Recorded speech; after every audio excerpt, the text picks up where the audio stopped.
Salutations, Shazam shitheads. You're listening to 0 to 0, a podcast currently about Shazam, the film from the DCEU franchise that we all have mild opinions about. It's alright. Don't know how mild it is today. I'm the nice outfit dipshit Sam. Hi, I'm, the Red Rock. No, that's a dog dick. Red Baron Pizza. I'm Red Lightning Man person. Gigalithic. I'm not a man. I'm a child. How the fuck did I just forget my nickname immediately? I'm Baby New Year. And I'm Val Flight Cub, aka Detective Moron. Happy New Year. Billy Batson really said ACAB in this movie. Yeah. Just at every opportunity he gets. Uh-huh. With his ass. With his lightning powers. He smashes a cop car with his ass. Oh, he does do that. This is the second third of Shazam. Thoughts? Sure was. Zachary Levi does a voice in this, and I don't like it. Yeah, you don't? Mm-mm. I think you're just an anti. I think I am. I think I'm an anti. Is that what when I see people doing anti-discourse online, are they talking about not being a fan of Zachary Levi's performance in Shazam? I think it depends on the fandom, but yes, it's usually about that. I think his performance is kind of incongruous with the with Billy's actor. Yep. They're playing two different kids. But not I think he's at all the same character. But I think the other kid is kind of funny too. That's the thing, is that he's playing a kid, whereas the teen actor is playing Billy Batson. Mm-hmm. Yeah, it feels like he says Shazam and turns into Major Victory. Yeah, which I'm okay with. But it's not good. There's a certain amount of like personality change that would happen, right? Like you'd feel hyped, you'd feel like, I look fucking good in this stupid outfit. Like, I will allow some of that. He's like very goofy because he's giddy about having superpowers, etc. But there are a lot of times where I'm just like, you're doing a voice. Why are you doing a voice? I mean, let's just say it right now. Zachary Levi flosses in this movie.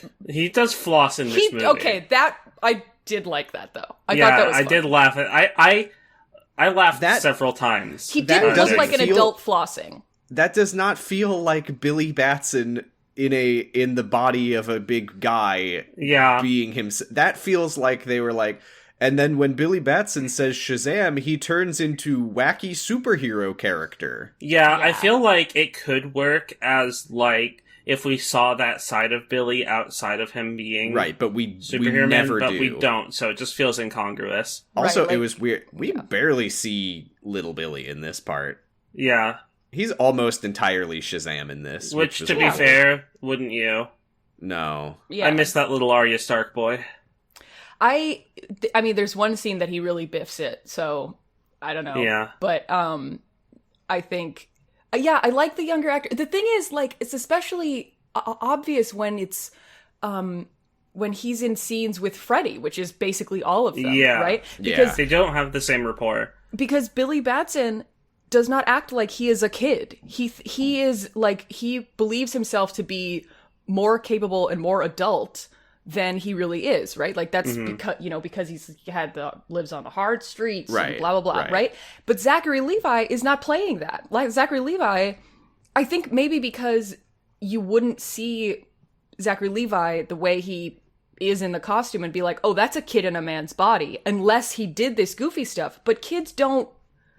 I think kid goofy stuff on purpose. Like I think it works sometimes. It could work sometimes, based on the fact that, like, he does irresponsible shit, and, it, like, no matter how grown up you pretend to be as a kid, it's kind of like Dear Evan Hansen, where they put so much kid makeup on the guy that he makes him look like he's 50. And it's like a hello fellow kids type deal where it's like, it's kind of like, how do I put it? That, it's more exacerbated, like, because it's unexpected. You don't expect to see a grown man doing this shit. And and also he has like powers and the power to act irresponsibly and independently in a way that a kid probably would if put in the same situation.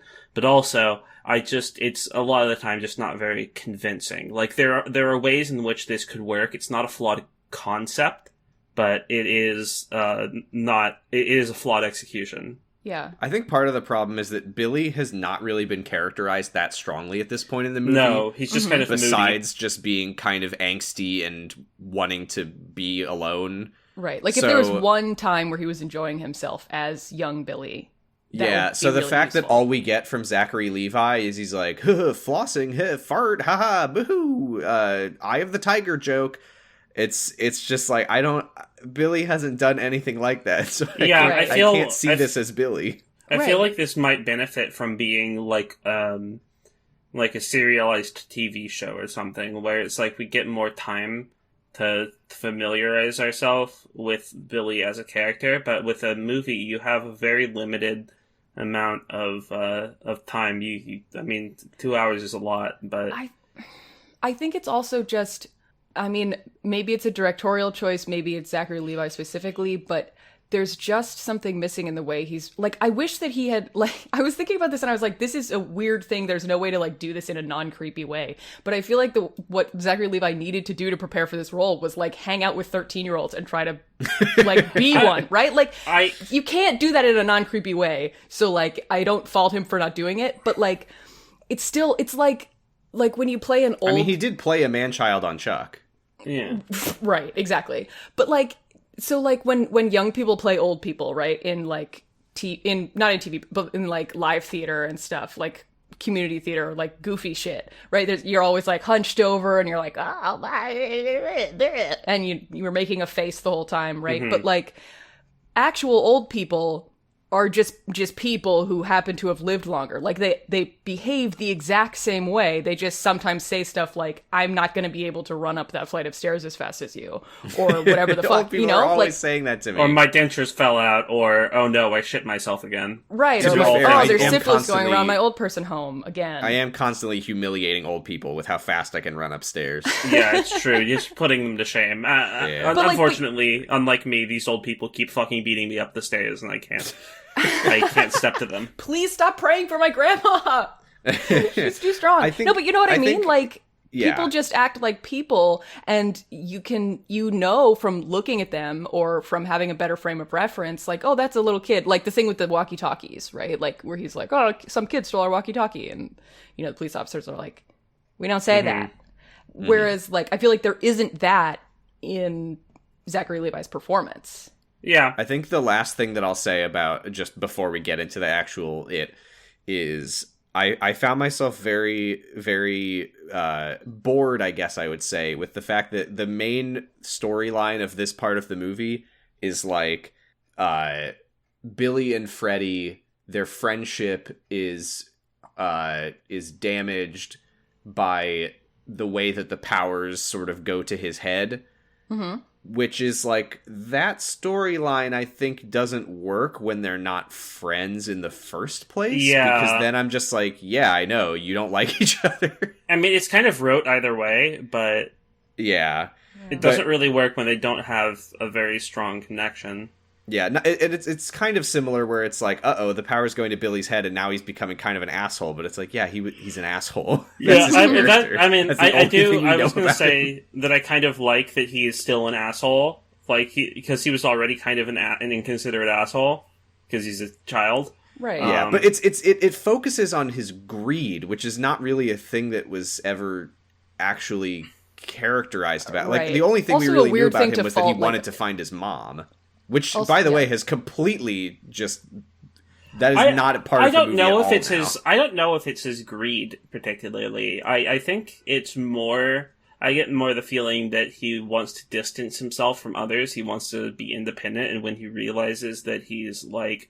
and someone else is dependent on him, he doesn't like that, and I mean, that's true, but there is a big focus on him, like, busking for money. That is true. I thought that was weird. Yeah.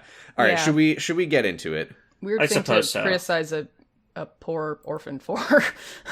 This kid's desperate for money. This kid's desperate for money. Yeah, well, I mean, that's not what I mean. It's just, it's weird that was never established as something that he was trying to do until anyway, let's get into it. I want to say one more thing. Okay. I do think that Zachary Levi, his improv with Freddy is his improv rapport with Freddy is honestly pretty impressive for a grown man and a 14-year-old. I would say I enjoyed their stuff together. Yeah, because I'm very sensitive to improv in movies. I usually fucking hate it because I feel like the fun part about improv is that you can laugh together about it, and like kind of be aware of the absurdity of it. Whereas in like comedy movies in particular, improv just seems to kind of ramble and go on, and there is a bit of that in this when they're improving. But as a quick aside on that note, there was a clip going around because R.I.P. Betty White passed away a couple days ago. 2 days ago, I think. Anyway, and there was this clip going around of her improving on Golden Girls. Oh God, about so the Great funny. Herring War. Yeah, and the herring circus. The fact that they left in the other two like breaking at it. That's the good shit. You don't get to see that enough.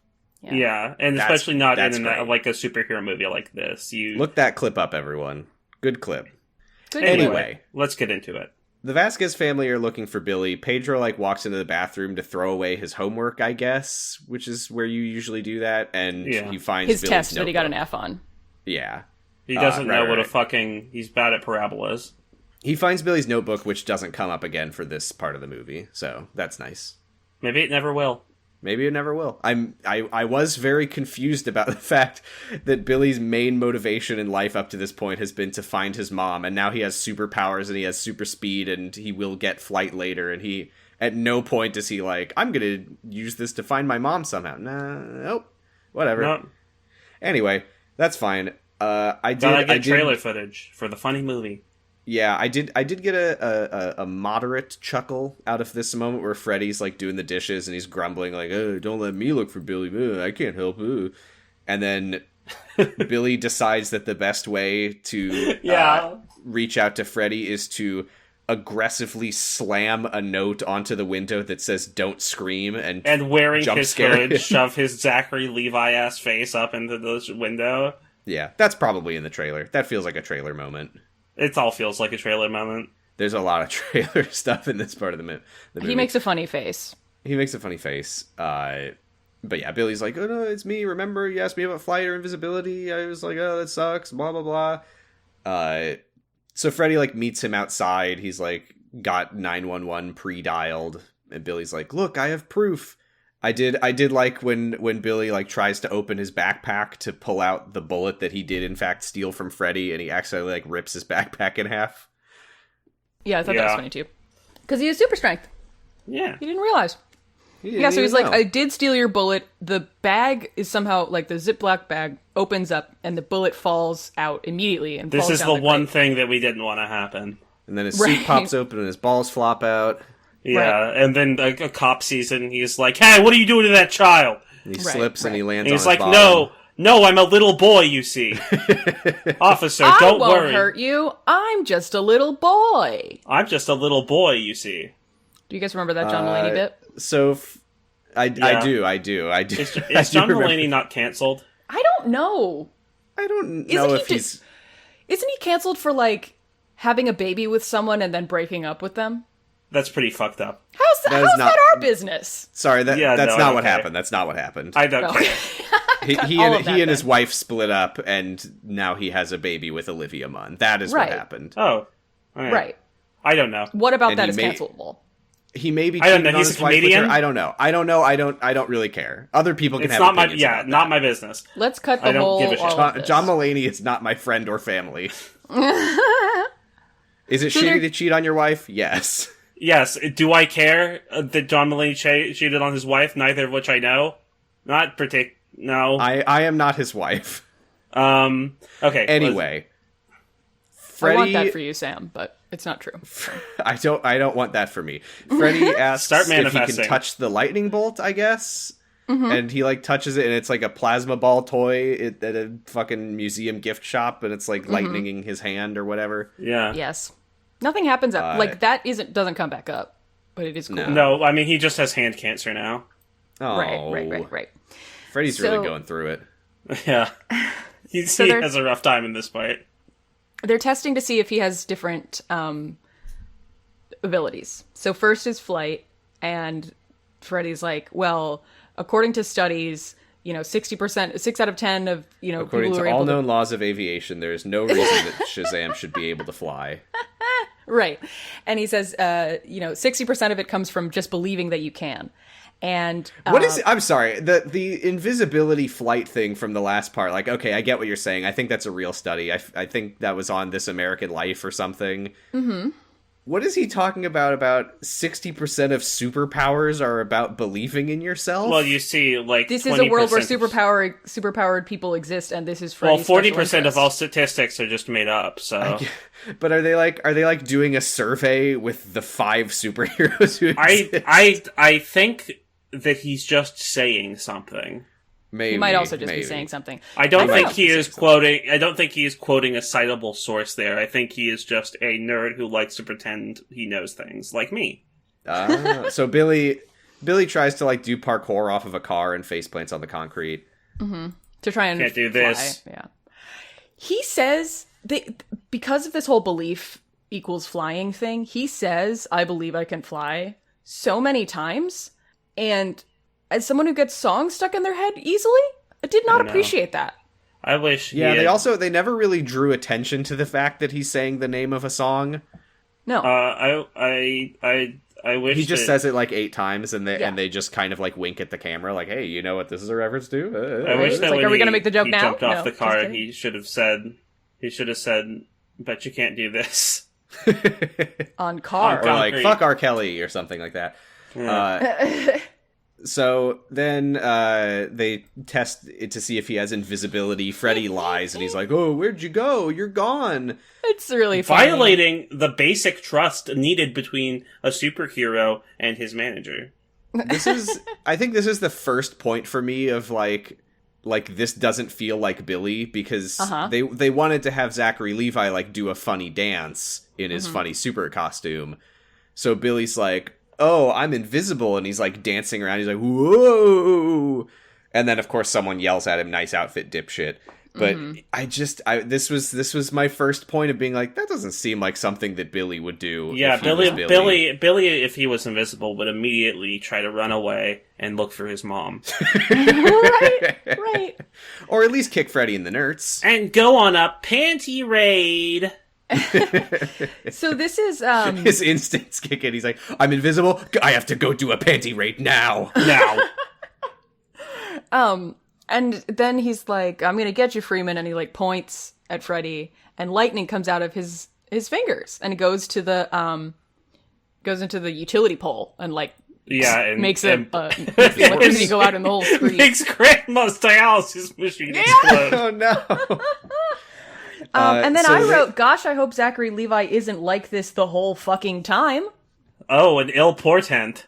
Yeah. They go to a playground, and Billy's like zapping a jungle gym, and Freddy's like, we gotta get you a lightning-themed name. Yeah. Mm-hmm. They hear a woman screaming nearby. They hear a womanly scream we do the nearby. Joke that, a womanly scream, haha. We do the joke that gets done like 5 times in this part of the movie, where Billy looks at Freddy like, uh-oh, what do we do? Wait a minute, I'm superpower. So he like accidentally, unconsciously like super speeds directly into a mugger's nuts. Mm-hmm. But then the comedy moment, disintegrating him like a African general. The comedy moment. Comedy moment. The scream was actually the guy. I could not fucking stand this. Yeah, try being a better feminist. This bit went on way too long. Yeah. This wasn't very good. I like when she calls him Power Boy or whatever. Yeah, well, the joke of it is that she pepper sprayed the guy because he tried to mug her. And Billy keeps like forgetting that he's an adult right now, so he's like, You gotta leave old ladies alone. Oh, wait a minute. Also, no kid would think that woman was an old lady. No. Yeah, no. I mean, Billy's not that young. No. I mean, he's supposed to be like, what, 15, 16? 14. Freddy says it. Oh, he does? Yeah. Yeah. He's actually only 4. He's just very developed. Still wouldn't call a woman who looks to be in her early 30s an old lady. Yeah, he goes on and on and on and on and tells the mugger to get woke, bro. Right, because she actually doesn't need help from a superhero, so how about that? Because, yeah, see, he's like, oh, I stopped the mugger, and she's like, I already stopped him, and then he's like, oh, well, give her purse back. She's like, he didn't have a chance to take it, and then he's like, oh, yeah, little old ladies, and she's like, I'm not fucking old, and it's too long of a bit. Too long. Then, there's one line in here that I enjoyed, because Freddy walks over and he's like, yeah, don't mess with my friend Thundercrack, and Zachary Levi's like, sounds like a butt thing. Yeah, that was pretty Mr. good. Philadelphia. No, that's cream cheese. Oh, and this is the line that I really enjoyed Freddy's delivery of this line, which is, oh, he's Power Boy because he's got all the powers, because sometimes pepper spray can't protect against evil. Yes, I really like it. He sounded like fucking what's his name? Doctor who's from Tim and Eric? Steve Brule. Steve Brule, yeah, he sounded like Steve Brule in that moment. He's got all the powers. He's got all the powers. Pepper spray doesn't Pepper spray, don't do it. Pepper spray can't get you against evil. So then he, the woman is like, do you know this child? And he's like, yeah, he's my manager. He's my mini manager. Mm-hmm. Which would Billy really think of Freddy as Minnie? Like, I guess that was him trying to lean into like, no, I'm an adult, haha. Right. I don't know. Whatever. I mean, this part was also improv, and like they're talking over each other, and I couldn't stand it. I didn't like it. So. Yeah, it's not great. It goes on for so long. Yeah. It's the Ghostbusters thing. The woman finally, the mugger tries to escape, and Billy accidentally super strength throws him 10 feet into a pile of cushioned shattering garbage his bags. spine. Mm-hmm. But they're all full of needles, and I love to throw out like cotton batting and like my old quilts and stuff. Yeah. Oh, this garbage bag actually just has a trampoline in it. I don't need this old mattress anymore. So, the woman is like, I don't know what's going on. Just take my money. Just leave me alone. Billy's like, wait, no, it's not. But Freddy's like, dude, she give us $73. And Billy's like, oh, hell yeah. Uh-huh. I do think that's kind of like, I love that awakens the monster of greed inside of him. $73. Because that is so much. When was the last time you made $73 in 10 seconds? I guess. No. Right now. Gimme. Cha-ching. On our secret Patreon that I haven't told you to about. Yeah, refreshes every 10 seconds. I made a new website for me. So then Billy... No, it refreshes, it charges on project, and we release a project every 10 seconds. Yeah, which I also haven't told you about. Then it's a smash cut to a convenience store. Well, I'd like to purchase some of your finest beer, please. Billy and Freddy look at each other and they go, trailer moment? Trailer moment. Trailer moment. What are we, some kind of Shazam? And then Billy transforms back. Yeah. And there's the bored goth cashier with blue hair who, like, silently points to where the beer is, because that's what Because it's not a video game where you buy things by speaking to the person at the cash register. Yeah. Also, never a person that I've encountered in real life. No. The cool goth cashier. The cool goth cashier at the convenience store. Who doesn't talk if you annoy her. Yeah. It's always I don't go into convenience stores very often, to be honest. Well, you should do more often. Support local businesses. Support local business. I think if somebody came into wherever I was working, even in a retail environment, if they were like, I would like to buy an item that you sell, I would not just I mean, maybe this is because she's surly and goth, but I would not just silently point to where they wanted. You're not from what Philly. You're describing as emotional labor, and we are going to have to cancel you for it. You're not from Philly, Val. You don't get it. In Philly, we point. We point. Yeah, I don't know what this. But yeah, voice is. no place has been like. This is kind of a trope out of time that it's kind of like you haven't been able to be abrasive in retail for decades. Yeah. Well, that's how it is in Philly. So, the thing that you expect to happen in a superhero movie about a kid who looks like an adult. His superhero name should have been Philly Billy. Philly Billy. I mean, that'd be a bit too informative. Yeah. There's so many Billies. Who cares? He could be. Why don't we Billy. call him Philly Batson? Ooh, that's pretty good. You're right. Philly Batson. And then Philly Batson. Yeah, it is I, Philly Batson. So, of course... Help me, Philly Batson! You're my only hope! I was trying to do a high-pitched one. It's hard to do a, girly, high-pitched fart noise. Well, this is a girly fart noise. Get it? Because they don't... Oh, because they don't fart. Because they don't... Just kidding, it sounds like this. It says Nevada. Let's keep doing this. It says Nevada tickets on. And what if there was a fart noise with a southern accent? I think it would sound a little something like this. It says on the That's southern drawl of a fart. On the convenience store window. Damn it, it's good after all. On the convenience store window, Don't there's threaten a me sign. with a good time. There's a sign that says Nevada tickets. What does that mean? It means that this Lottery scene was filmed in Nevada, and they were selling lottery tickets for the state of Nevada. But I think lottery tickets are illegal in Nevada. Maybe they're Nevada tickets, which are just pieces of paper that you pretend to scratch, and then you show to the cashier, and they go, "Yay, you won!" And they play the little audio sound of cha-ching, cha-ching, cha-ching, cha-ching, cha-ching, and then you leave. Are you serious, though? That's what we call a Nevada ticket. That Nevada, the state that lets gambling happen, doesn't have a lotto? It doesn't. It doesn't? Do you know where I learned that? It's from the thing in Fallout New Vegas of the town of Nipton? Is that right? Nipton? Where the lottery tickets are? I don't know. Because that city is the closest city in California to Las Vegas, so people in Vegas drive to Nipton to buy lottery tickets in California. Because you can't get them in Nevada. Huh. Oh. Yeah, and that's why they had a lottery in New Vegas where they killed everybody. Cool. We like gambling, except when it helps the state. Well, the lottery doesn't fucking help the state. Does it? Listen, oh my god. Listen to the Citations Needed episode on gambling and lotteries if you want to learn about how fucking awful that shit is. What could be better for the state than a regressive tax on poor people? Yeah. Anyway, so Freddie and Billy peruse the potables, and it's exactly and what you think is going to happen. Yeah. Two guys come in and they say, "This is a stick up." And then Shazam looks up and makes eye contact with the Flash, and they go, "Oh, who's gonna do this one?"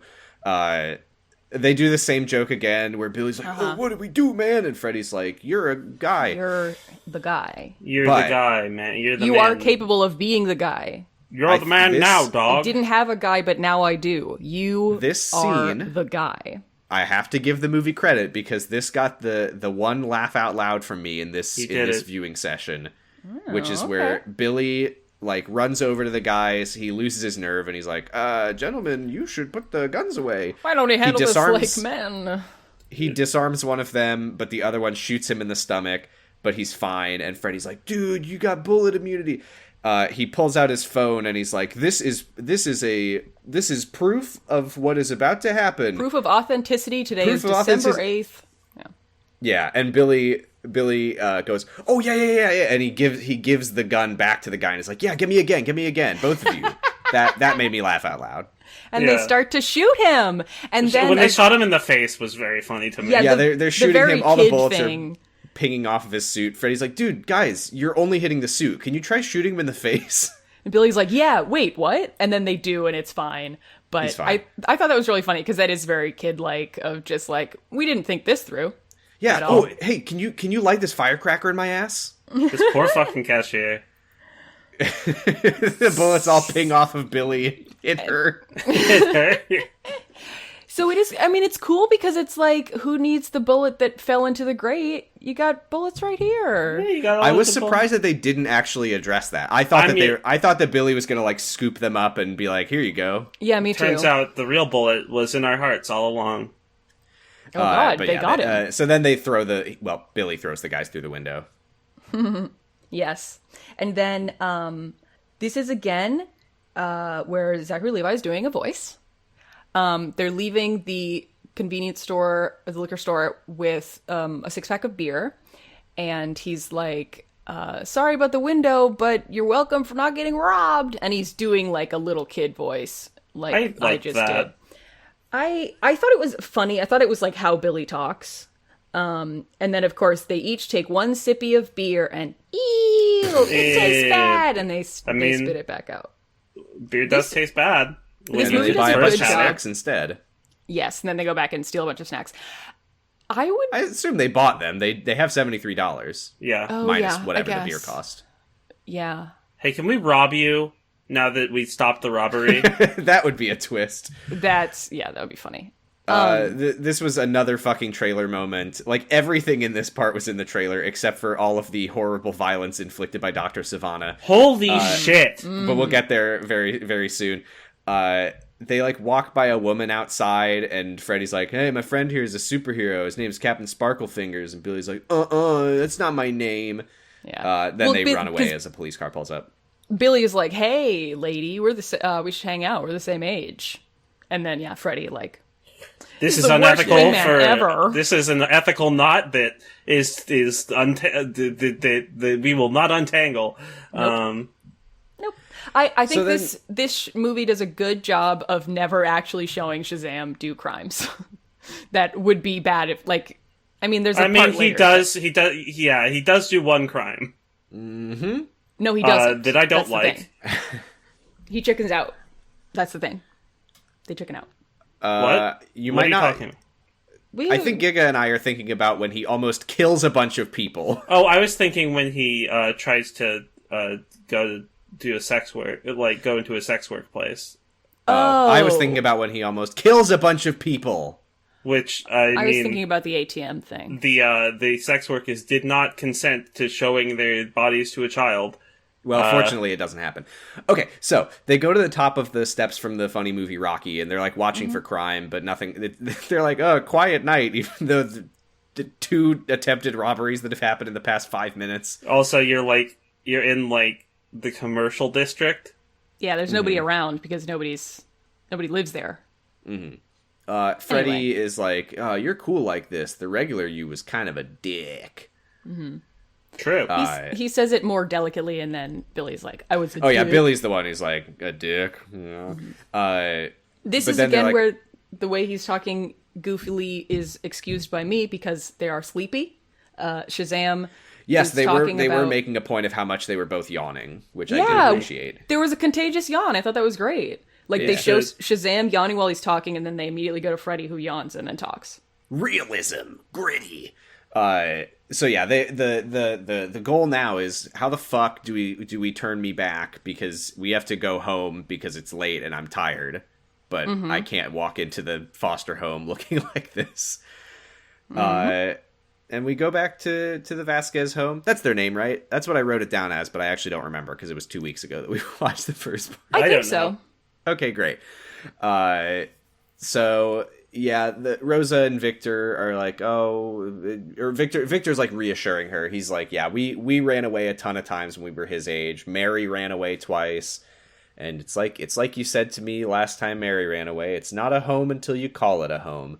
It's something you have to choose for yourself. And she ran away directly into a truck 2 times. All we can do is give him a place full of love and hope that he calls it home.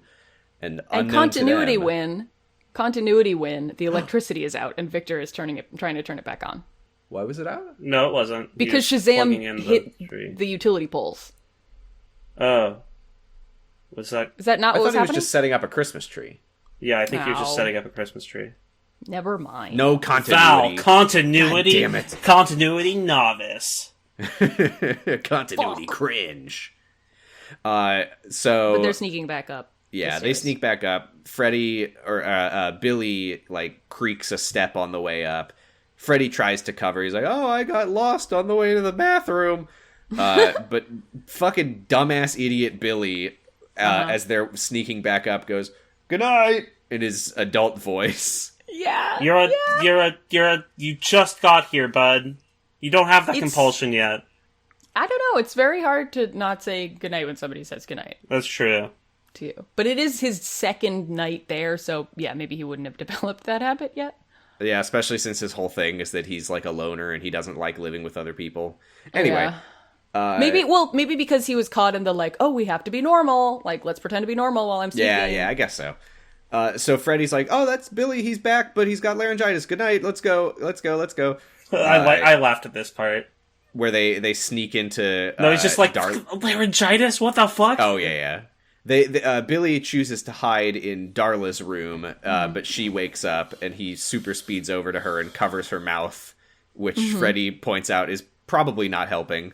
Yeah. And then he's like, look, Darla, it's me, Billy, a wizard. I like wizard this. Made me like this. And yeah, he's like, a wizard brought me to a temple. Yeah, Freddy's just like, dude, maybe don't mention the wizard. And then he says, he made me say Shazam. And he turns back into Billy. Yes, and we do need to mention property at this damage point, to the fucking house. Yes, we do need to mention at this point. I didn't realize that this would actually like matter, but it will. Oh yes. That when he says Shazam, a lightning bolt comes from overhead like Pikachu Smash Bros. And explodes everything. In real life, yes. In real life. This is a thing that happened in one of the Justice League cartoon movies. I'm pretty sure it was the like DCAMU movie. Was it was like his last resort move was he like grabbed the villain and like put him like held him above him and said Shazam, so the guy got That's electrocuted. Pretty fucking sick. And then, but then he's just a 14-year-old boy laying on the ground, like fucking Pika! Totally beaten up. And anyway, it was an interesting moment in that movie that isn't this movie. We should talk about that instead. Yeah. So all the lights the ceiling explode downstairs and stuff. Mm-hmm. And Victor's like, I just was screwing in a light bulb. Isn't that just the way when you try to put lights on a Christmas tree? And then your house explodes. And then your house explodes because one of them's off. So they're like trying to get Darla to keep quiet. She's like, I'm not good at keeping secrets. And Billy's like, well, good sisters don't tell secrets. And she goes, I'm a good sister. I'm a good sister. Me. I'm the best sister. And then Freddy says, if you want to be an even better sister, you can fix the doorknob, and hands the doorknob to Darla because Shazam must have yanked it off while trying to open the door. I didn't notice that. Yeah, you're right. I hate this. They're kids and they don't know any better, but I hate seeing people like emotionally manipulate kids into keeping secrets for obvious reasons. Oh, I'm sure there's no way in hell that this is not gonna come up later. Yeah, we see a little of Darla later having a hard time with this, so I think that it's going somewhere. Mm-hmm. Yeah, I had just watched a video where heavy topics, blah blah blah, but this person was talking about one thing that's useful to teach children is the difference between a secret and a surprise. So like you can keep like you should never like keep a secret forever. Like you can keep it for a little bit until you tell the person later and then they're happy about it. Blah blah blah. And I was like, you gotta tell her it's a surprise and not a secret because you can't tell her that good sisters good sisters keep secrets. Well, that is a very good point that Billy, as a child psychologist, should have known. Yes. Mm-hmm. I mean, obviously, Billy. yeah, like obviously they're kids, and this is the thing that they knew would work immediately. So that's what they say. Well, kids are also sociopathic monsters, so. And there's no way that this isn't going to come out. At least later. you didn't say, Darla, I can turn into a big man who can snap your neck like a twig. Yes, Darla, you best not say anything, or don't. And then he shoots lightning. Yeah. As Billy. That's the wild thing, is that he can do that now. He only does it Billy. once, which is really weird. This is my favorite. He says Darla, and lightning shoots out of his hand because that's this is my favorite scene. He says Darla, and then a lightning bolt comes from the sky and turns him into Darla. This next scene is my favorite scene. Are you kidding? Murder? It's garbage. It sucks. It's so funny. This is murder? Murder, right? It's murder? Yes. Yeah, it's murder time. Dr. Sivana says it in this movie. Dr. Sivana is saying, "Eat the rich." We need to describe. So first of all, Dr. Sivana goes to Sivana International or whatever the company is called, headquarters. Industries, I think. Yeah. Yeah. Apparently, their dad did not die that night. No, he is alive. I know. They really made it seem like he died, but apparently he was just paralyzed from the waist down. We need to describe how Dr. Sivana looks, because he walks in... I do believe that the older brother does say, "You killed him." Yeah, I mean, they think that that's what happened, and then it turns out it didn't. I think that the movie was being dishonest with me, and this is a plot hole. I don't remember him saying you killed him. They walk he walks into the office, to the reception area. Oh, no, he says you did this. He says you did this. That's the one. He's got his smooth, bald head. Oh, he's Ozzy so Osbourne smooth. round black sunglasses. Yeah. Yes. He's got a coat that has, like blue shoulders with fur on them. It's a leather jacket with the shearling. It's a lot. Lapel. He's and like a beige vest underneath, if I recall correctly. And he's still wearing his evil scientist long tab. Yeah, he's wearing his weird lapel smoking jacket. And lest we forget, underneath he does have one glowing blue eye. The receptionist is like, "Sir, you can't go in there," but he walks past and he locks the door into the conference room, and he's like, "Hello, Father. You know, that night in the car, I swore to you that I saw something, but you never believed me."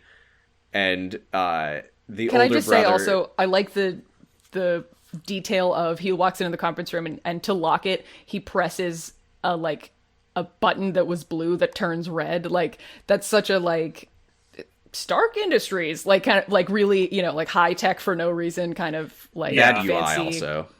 What? Bad UI. That does not clarify. Yeah, because Red says that you've done something wrong. Yeah. Yeah. He's activating evil. Yeah. So his older brother Sid is here, and he's like, "Hey, Thad, don't make me throw you out of here." He's near the head of the board. He has been nepotistically. He's sitting at the left hand of his father. Yeah. Yes. And Sivana tosses his brother the 8-ball and says, "Oh, you think you're gonna throw me out of here, huh? How about you ask the magic 8-ball if that's gonna happen, if you're man enough?" And everyone kind of chuckles.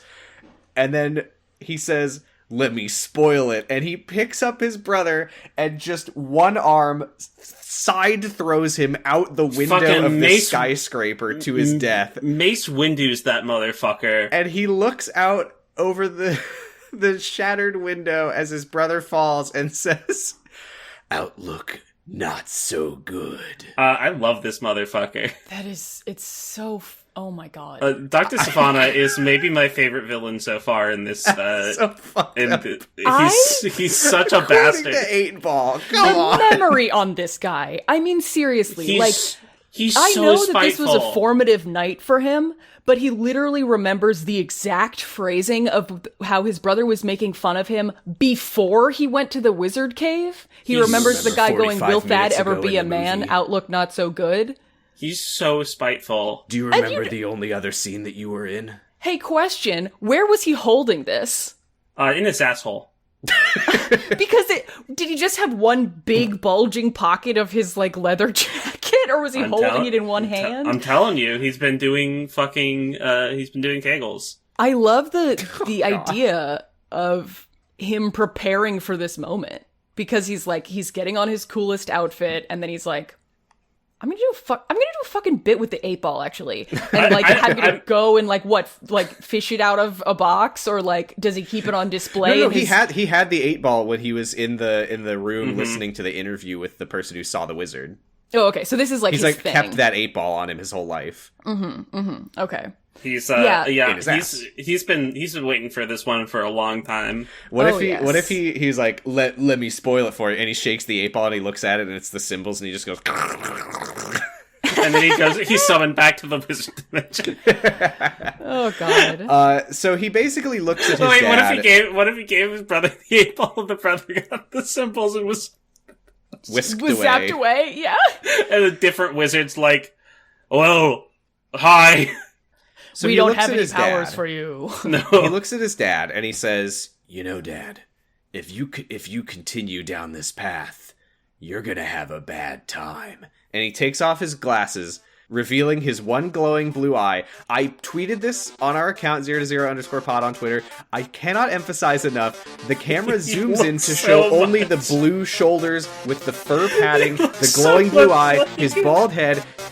He is Sans exactly Undertale. like Sans Undertale. Why has no one talked about this? Why does he look like Sans? Why does he say He just looks like Sans.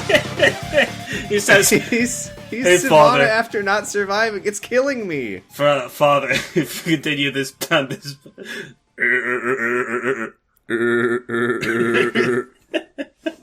Let me spoil it for you." He throws his brother out the window. Get dunked on. What the fuck were they thinking? Was there no millennial on the team who could tell them that he looks like Sans? Val, I notice you're particularly quiet on this issue. Do you not think he looks like Sans? Huh? Val hasn't played Undertale. Oh. Val, are you there? Uh-huh. Did you work on this movie? Were you No. the one that didn't know that he looks like Sans Undertale and said that it was cool and good? No, I didn't tell him to shave his head so it would be bald and round. I do. You know what? I believe you about that. It makes sense why they whitewashed him now, because he needed to look like Sans Undertale. Because he's white like a skull. So they bleached his bones.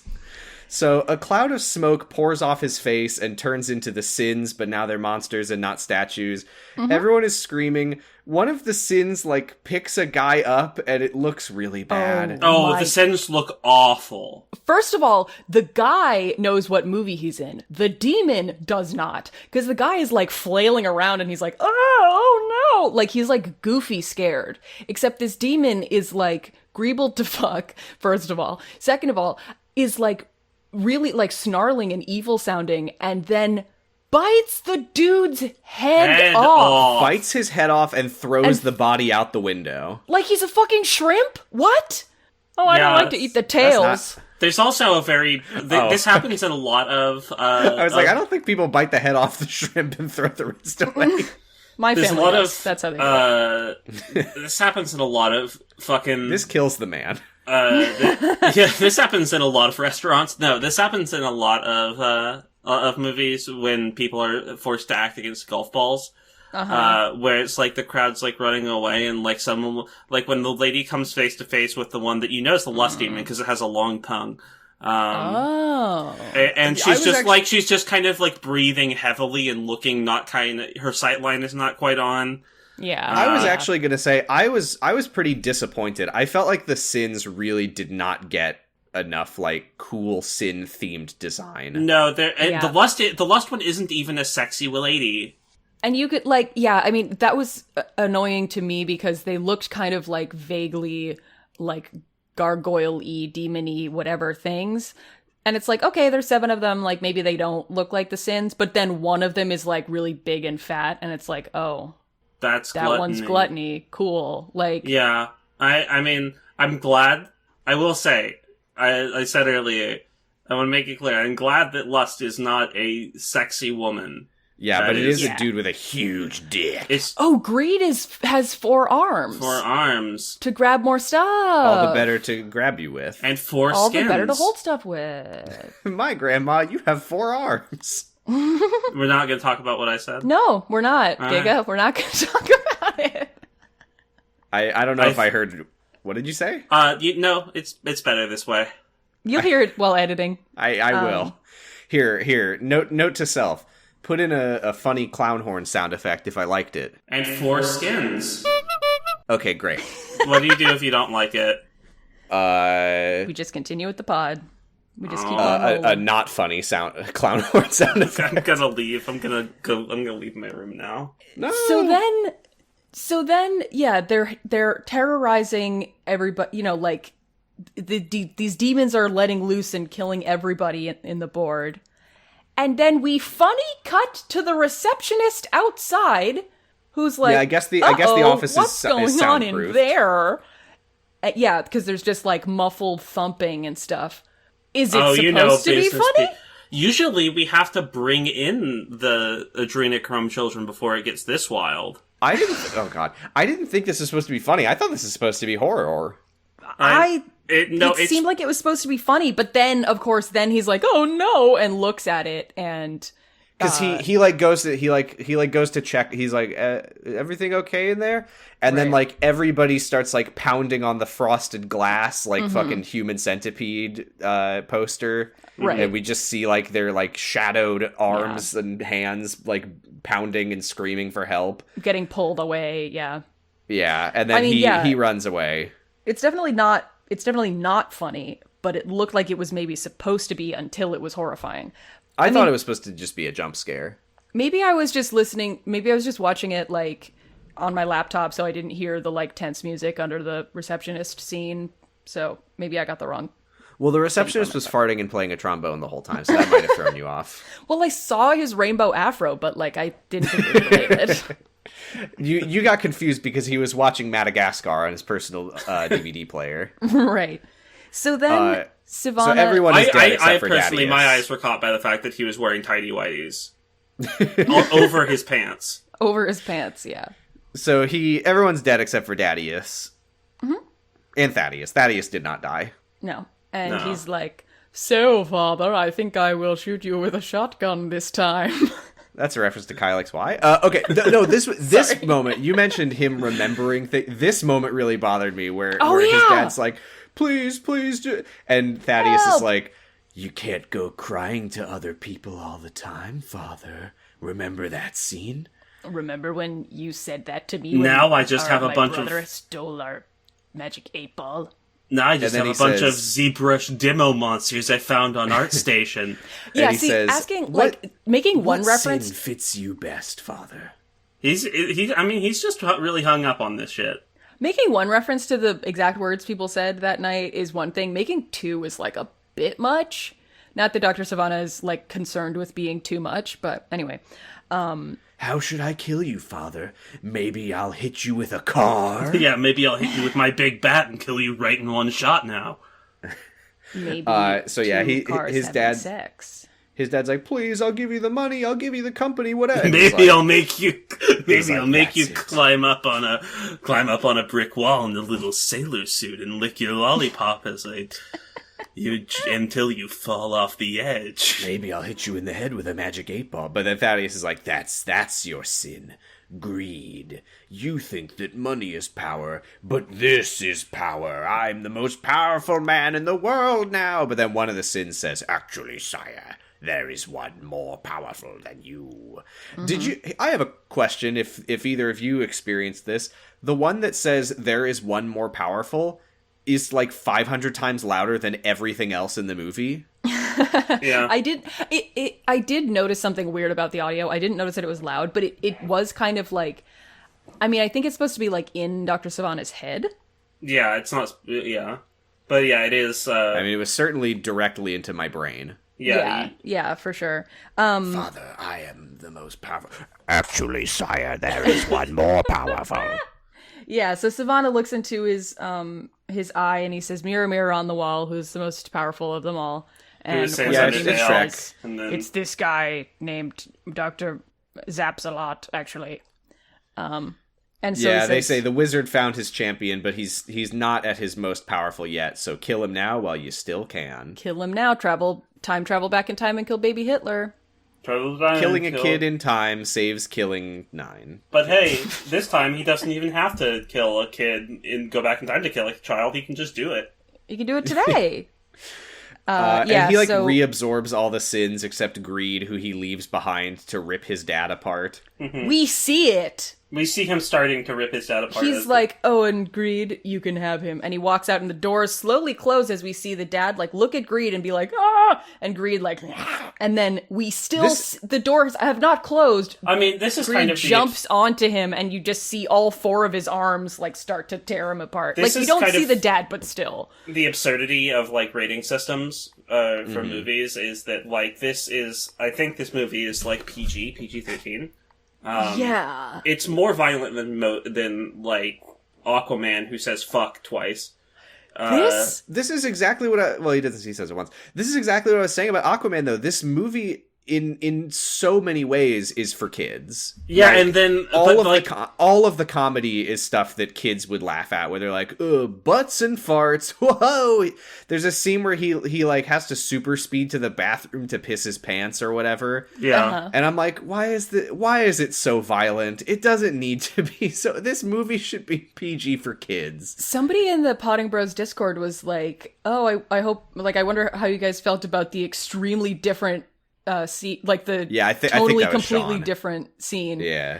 And I was like, oh, I wonder if I'll like know which one that is. And then not even finishing the section, watched this scene and was like, oh, it's this. It's this. Because this is horrific. Yeah, it's a lot. And then it goes right back to like a movie for babies, because he gets in the elevator and there's I don't know why he gets in the elevator. He could fly and he broke the window. Yeah, this movie is PG-13.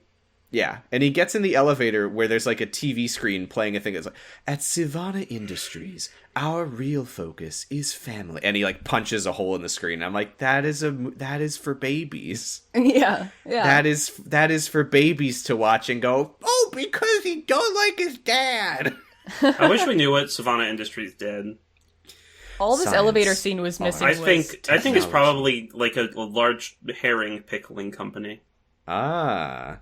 You think they're the ones who won the Golden Girls herring war? Yeah, I think it should be a herring circus company. Mm. What? The only thing this elevator scene was missing was the like.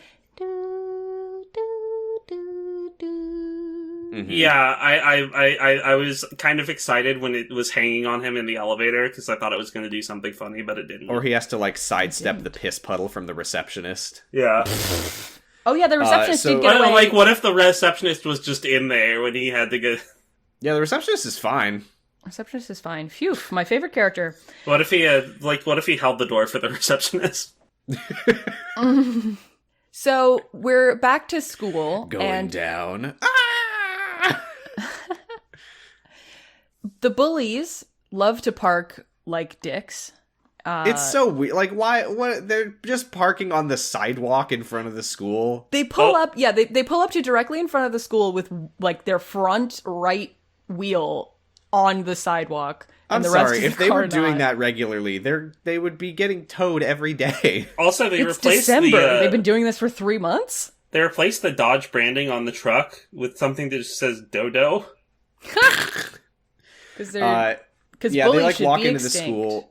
They walk into the school, but then they hear a noise behind them. They turn around, the truck is gone, and they're like trying the beeper, like, I can hear it. Where is it? I can hear it, but and then it falls out of the sky, and then Freddy walks over inexplicably wearing a GoPro helmet. Mm-hmm. They never explain it. I don't think that one's gonna buff out. He's not wearing that helmet ever again. No, nope. That's just that. Whatever. Yep. So that was the Shazam revenge, which is good. We didn't see an adult man wail on 2 teenage boys. Yeah, he should have caved their heads in, though. He should have done a Mortal Kombat fatality on the kids. Okay, well, those are your opinions, and he should have tied their intestines together and used them like human nunchucks. Yeah, this movie was rated PG-13. I feel like it should have been rated R, but still had humor for 10-year-olds. I think it should be rated NC-17, personally. So this next part I did think was very funny. The star of the movie is in this scene, that's for sure. Yes. So Zachary Levi. No. Billy is standing outside of the teacher's lounge, and Freddy comes out with like a trench coat in his hands, and he's like, "Oh, making the crippled kid do your dirty work." And Billy goes, "I make a better lookout. I look more innocent." or I can play innocent.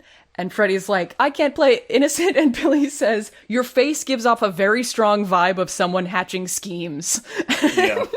I like paused it because I thought that was really funny. And as I paused it, Freddy's got this like DreamWorks kind of eyebrows going on. I was just like, he does. He really does. I mean, you could have just said, I'm more handsome than you. I look like Arya Stark, and people like that Game of Thrones series. So. Well, I wouldn't have liked it if Billy had said that to Freddy. I have a question, because you've been saying a lot of Arya Stark, and I'm curious if this is just me. I'm seeing a lot of Tobey Maguire when I look at this kid. Is that just a little bit? I don't see any of that. No? Like, maybe a bit. No.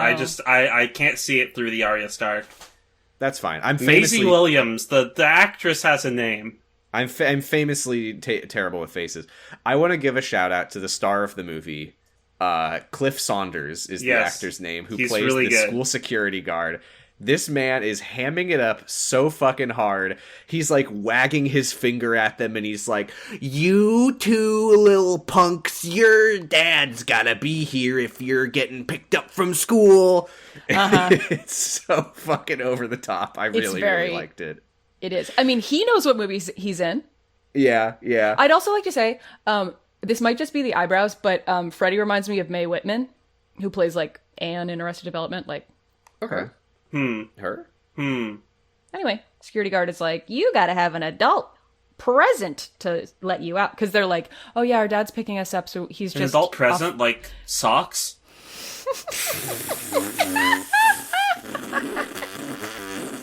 Whackity smackity do. I did it, guys. I did one. I did a good joke.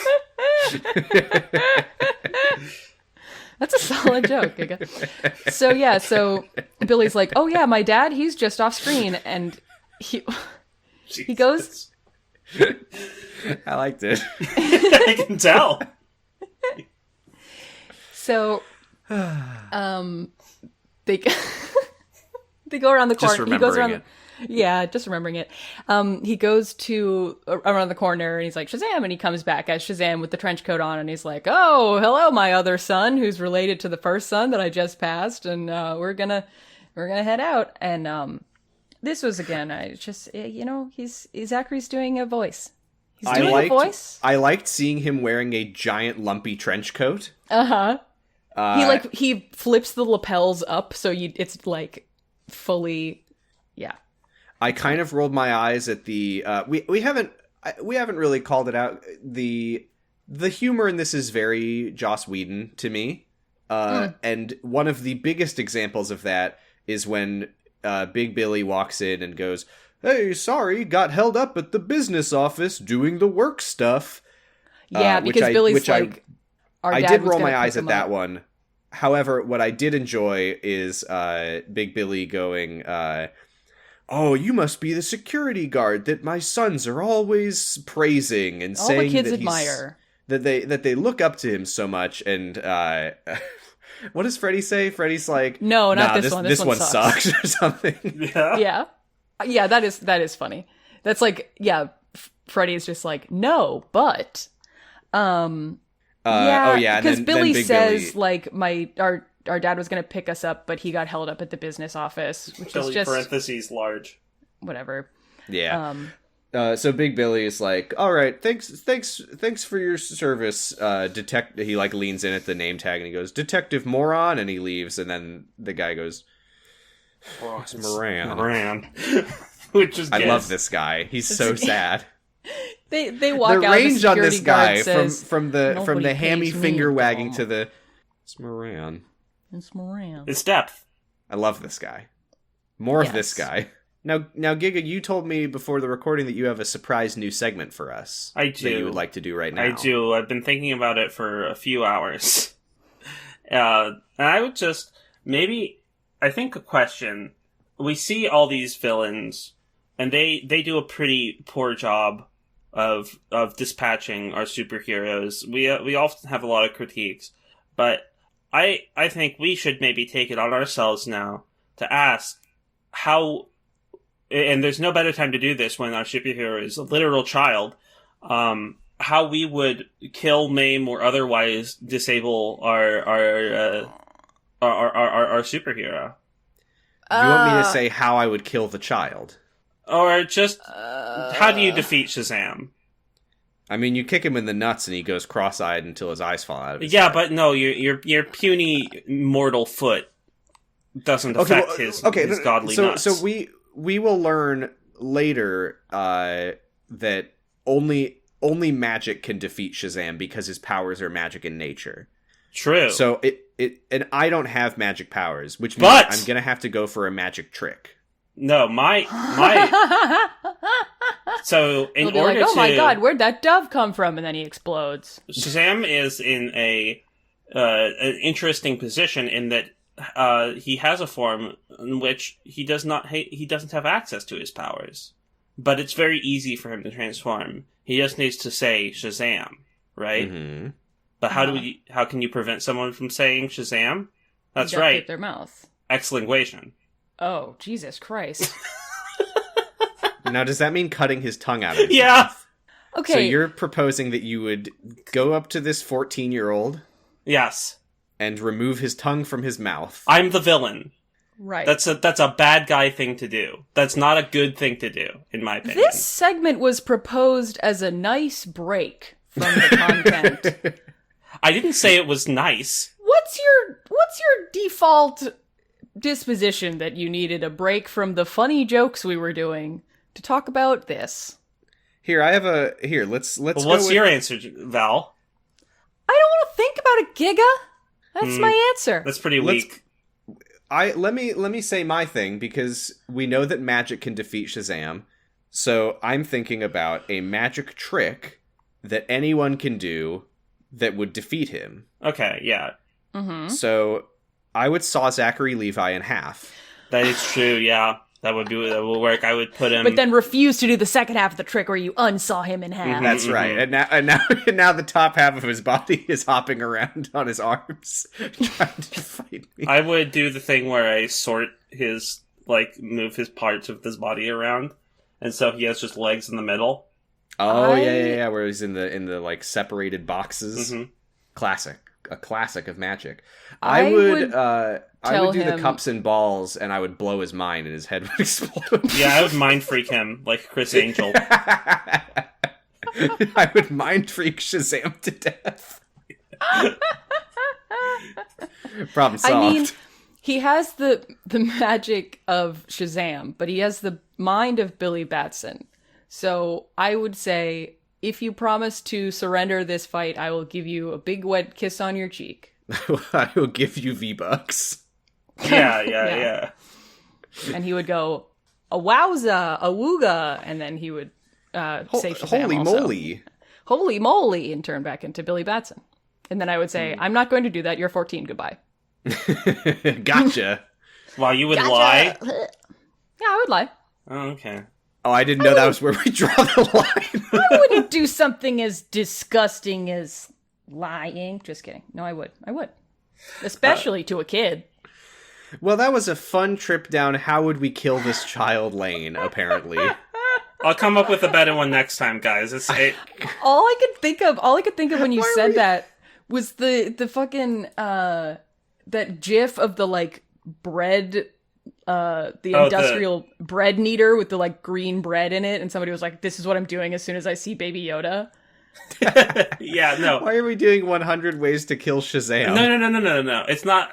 I think this is maybe a non-starter. I think I'll need to come up with a fresh new segment next time. I think we need to not do this segment because Shazam 2 is slated to be in the works, right? So yeah, are you afraid that he's going to come and kill me?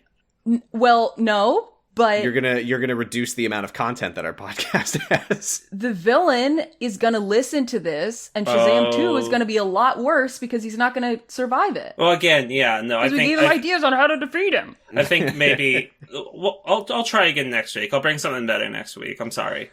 That's all right. So they go to a warehouse and we get a very long "Don't Stop Me Now" montage. So long that they get to the part in the song where Freddie Mercury calls himself a sex machine.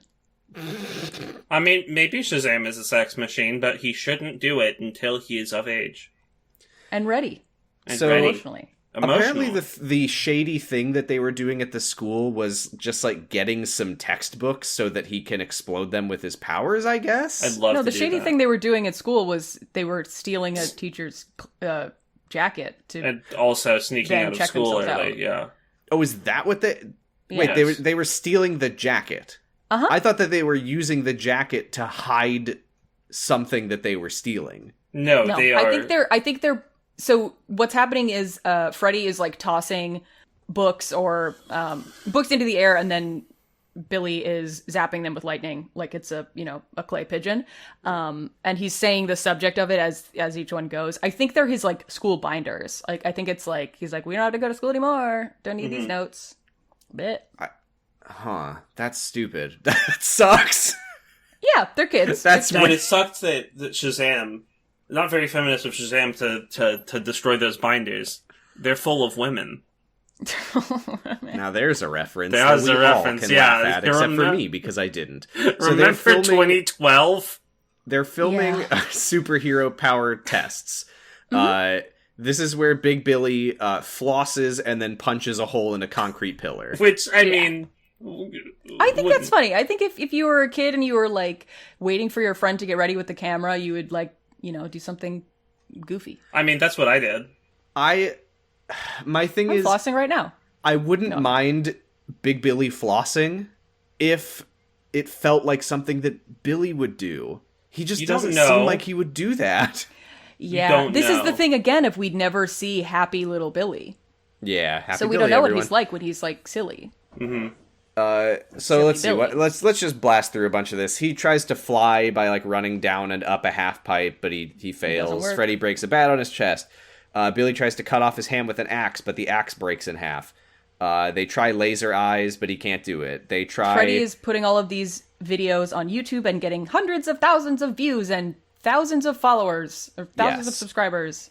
They try teleportation. They have 2 cardboard boxes. Billy crouches down into one, but Freddy's like, shh, we're actually testing fire immunity, and he pours gas all over the box and sets it on fire. Billy is kind of a magical trick, but this doesn't work. It's teleportation. Billy is fine but mad.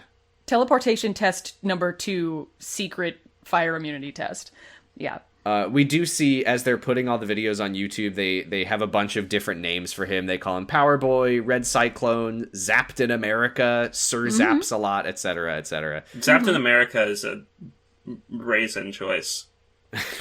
And an awful name. Brazen. I thought you said raisin. I was like, he wears sunglasses and plays a saxophone? And it scares me. I think that's a prune that you're thinking of. No, it's a raisin. No, the California raisins. The California raisins. Oh, I'm thinking of a joke from, I think, The Simpsons, where they're the California prunes. Yes, that is a joke from The Simpsons. So it's a prune that you're thinking of. I'll be honest, I don't know what the California raisins are. They're horrible. Don't. You're better They're this raisins. way. They're horrible. The only raisins I want to see are Superman's shriveled up cheeks. nuts. Oh, yeah, ass cheeks, sorry. So they're, like, discussing more powers to test out. He's like, Superman can leap tall buildings in a single bound. Can you do that? There's a fucking... No, there's like a fucking... By the way, like a twist, like a... It spins... The frame spins around like a newspaper. Did it? Yeah, there's a lot of funky little fun transitions in this montage. There are a lot of funky transitions such that I thought that the montage was ending and it wasn't. I feel like there should have been a star wipe. That would have made it for me. Or a lightning bolt wipe. So he tests the tall buildings in a single... It zooms out. The current scene is on the face of a cube. The cube turns. The next scene is on the face of it, and it expands to fill the screen. And it says, "Thank you for watching my movie," and it's like sparkle text. And then under that, in really small time text, of your it life says title plays. As we go on. Billy tries to jump over a skyscraper, but accidentally like crashes through like the 5th to last floor. That was funny. Yeah. That got a laugh out of me. That was He's like, "Oh, sorry." This is another moment I remember from the trailer. They're like in a mall, like walking past people, and he's like, bzz, charge your phone, bzz, charge your phone, and everyone's like phones are exploding a second later. It's just the one. No, it's just the one guy at the end. Because they're having a conversation. They're all exploding though. They're having a conversation where I think the one guy just had a Samsung Note 7. Yeah. No, because he's like proposing a new catchphrase for him or something, and Freddy's like, "Oh, catchphrases aren't your thing, aren't a superpower of yours," and so Billy's like annoyed and goes to charge a guy's phone. That's why he blows that guy's phone up by accident. Why don't you much air it to a balloon? Yeah, sorry, yeah. So they go outside and there's a vending machine and he zaps it and soda starts pouring out of it. All of the Dr. Pepper. He chugs 100 Dr. Peppers and then he's like, I gotta go. He speeds into the bathroom, but he's like, I can't get the soda. Oh, I remember. Shazam. I think it's a fundamental problem with electronics, like a security issue, that if you overload their circuits, they just immediately spew out whatever they have inside of them. Yeah, I don't think that's usually... like it's weird that they do it twice, by the way, because then the next part is where they go to a strip club. Billy walks in, but then gets kicked right back out because they're like, oh, they said I need money. So they go to an ATM and they do the exact same thing a second time. No. It's not. He doesn't get kicked out for having no money. He leaves because he runs out of money. Yeah. And Freddy's like, what? You need more money? You've been in there for 5 minutes. And this was the line that made me laugh, was he goes, dude, they were very convincing. Oh, I thought that he didn't have any money. I thought there was a haunted... No, he was like eating wings. There was a haunted boob the wings were free. He was eating wings. The wings were free. Sorry. There was a sign that said free wings.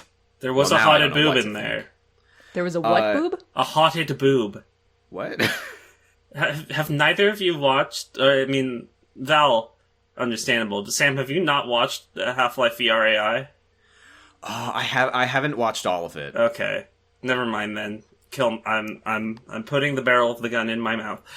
No. Okay, that's all right. And then Darman voice, they zap an ATM and instantly regret it. You won't believe what happens. You won't believe what happens next. All this money comes out and they're like, oh, grab it. And then they're like, no, just get out of it. And they run away, which I liked that because I was like, at what point is it stealing? Like, the beginning. Yeah, no, yeah. I mean... the whole time. Look, it's okay to steal from the Dr. Pepper company or the vending machine company, but it's even better to steal from the bank. Yeah, I would never, condone someone doing this, but I do think hypothetically it is okay to steal from the ATM if you're not taking from any I'm not speaking to the morality, but he is very much stealing. There's no getting around that. That is stealing, yeah. Yeah. It is literally if a Dr. Pepper, if a vending machine glitches and gives you a bunch of Dr. Pepper... Then you're supposed to inform the just administrator. Just because you made the glitch? Yeah, no, you're supposed to inform the administrator, call the vending machine company, and put a boot in your mouth to comfort yourself until they arrive. I just want you to know, this thing gave me a Twix. I only put 25 cents in. I don't know what happened. I don't feel okay about this. Can you please take this Twix bar away from me? The number of times I have put in money to buy something from a vending machine and gotten fuck all back, I will never feel bad about stealing from a vending machine that gives me too much, because I am still owed universally I feel like by that's vending prejudice. Machines. That's just prejudice. I want to say they're not people. Is that real? I've seen that happen in many cartoons. I don't think that's ever actually happened to me. Oh no, it's happened to me. It has happened to me in real life. It happened to me in high school one time. It happened to me in high school one time, and I called the vending machine company, and they were like, we can't give you a refund. What are you doing? I'm going to rock this vending machine back and forth until it falls over on top of me and I die. That's some bullshit, though. That's the kind of shit that you'd have to have a 10-page terms of service agreement for the user, where you could be like, actually, if you look here, it says that we have no obligation to give you anything if it fails. That's weird that they would be like... It's your fault for not carrying around... I think it was more that they didn't really have a way to get $1.50 to me. An unspooled wire hanger. They at least pop it open and give you the thing. No, I called them on the phone, so they'd have to send a technician out to open it. Yes, they would. Yes, and they fucking should, because you gave them money and you didn't get what you paid for. That's what I'm saying. That is a sacred deal that you make with the vending machine. That when you give it your money, they fucking give you the product that you asked for. You're so or the money back.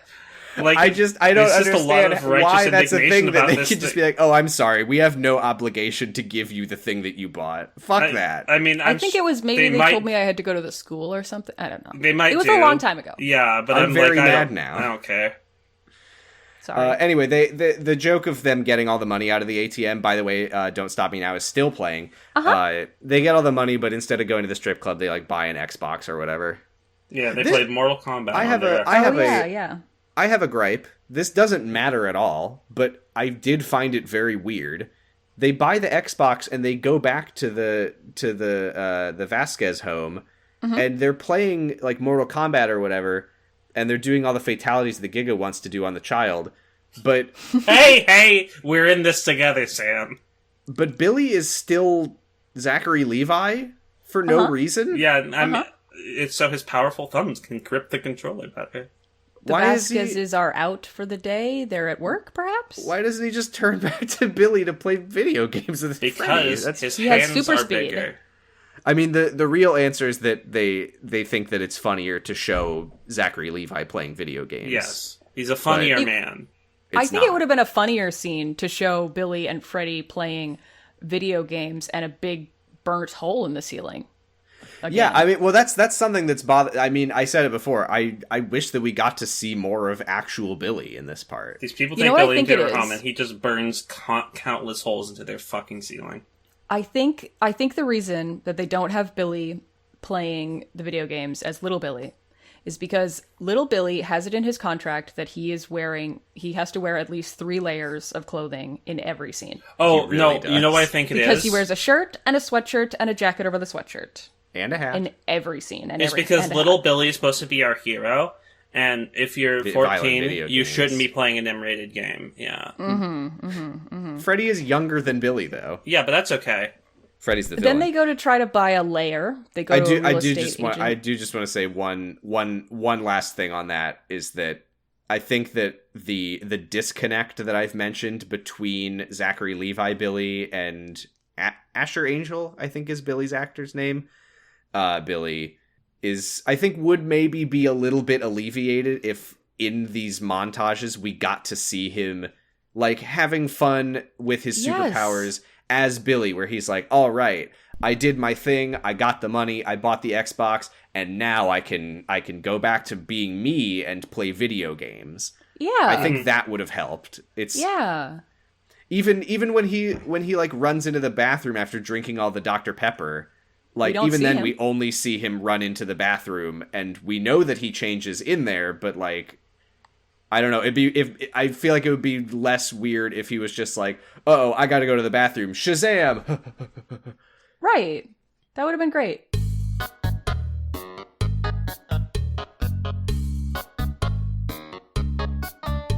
Okay, we took a short break, but we are back. I do need to give a shout out to what I just read in the Potting Bros Discord, which is that I posted the Dr. Sivana looking like Sans post, and Dan said Shazam after not surviving, and Sean followed that up with Sivana after no Shazam because the wizard deemed him unworthy.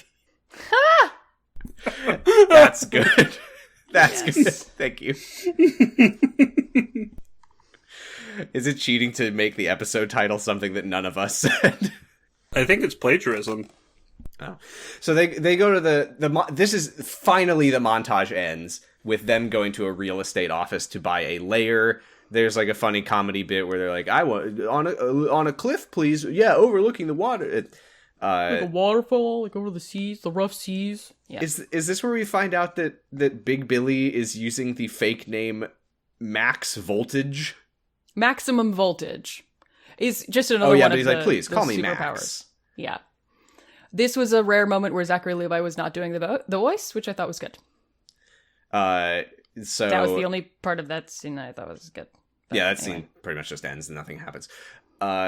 We're back at school. Everyone's talking about them cool videos, and everyone's like, wow, that superhero is so cool. But Freddy's like, the person filming them is probably even cooler because he's the one who's actually in danger going up to all those tall buildings and stuff when he doesn't have superpowers. Sexy and has a big dick.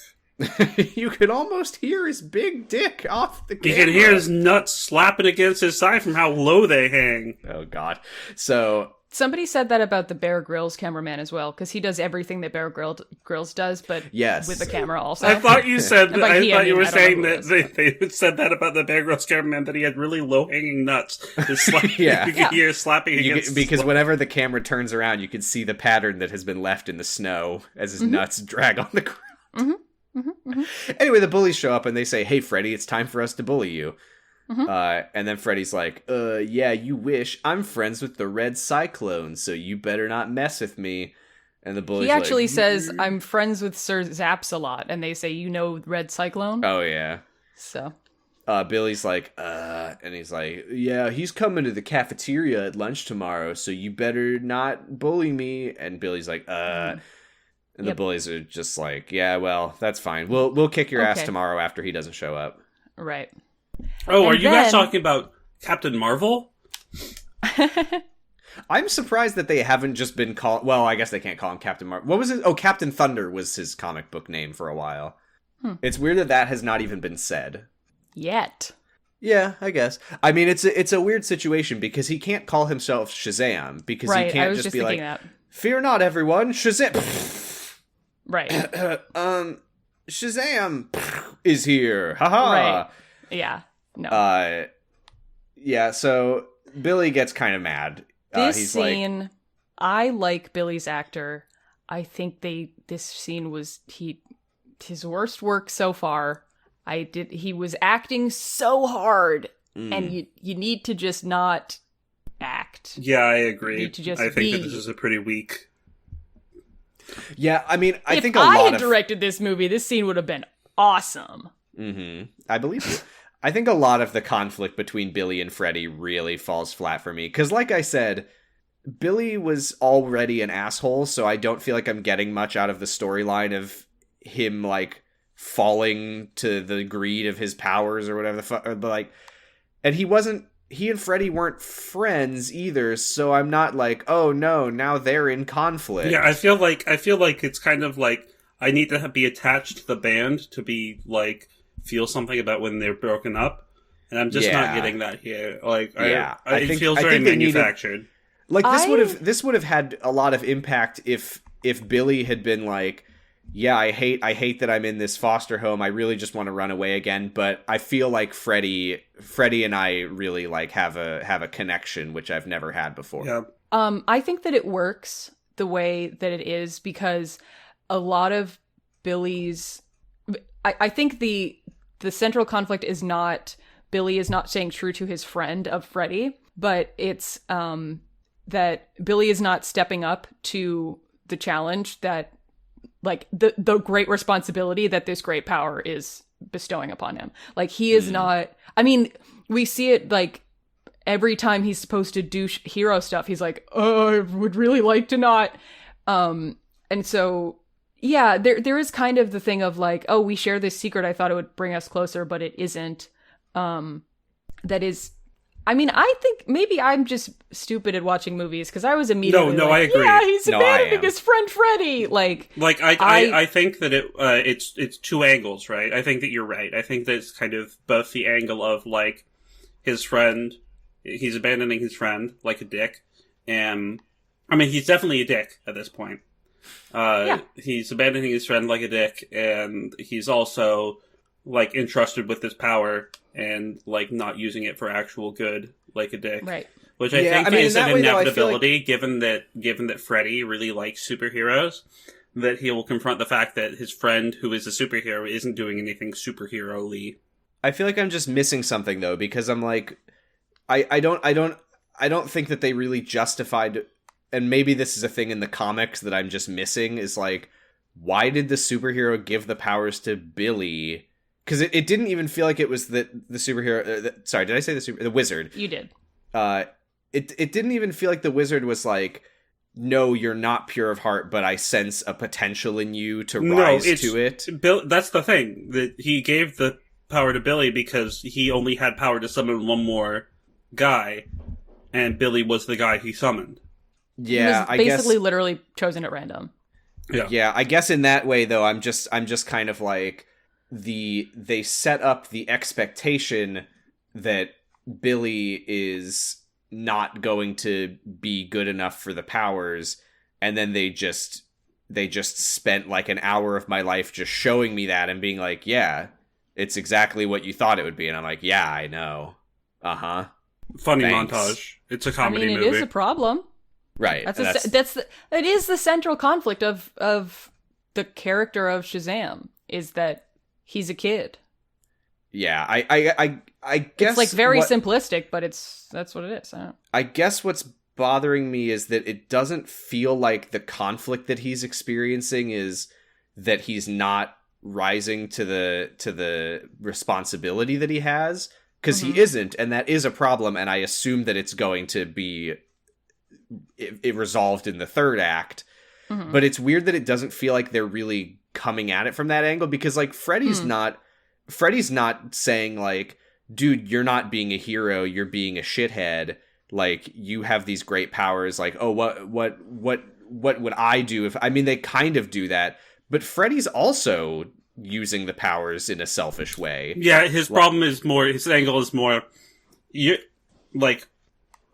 being a shithead, we're not being a shithead together. Right, I want to be a shithead. Because then later, there's a part later where Freddy's like, it's like, if scene. I had the powers, I would be, like, you have no idea how lucky you are. But what Freddy is really saying is just, I want to be the one to use them selfishly. So I'm just like, okay, great. What? Yeah. So? I don't know.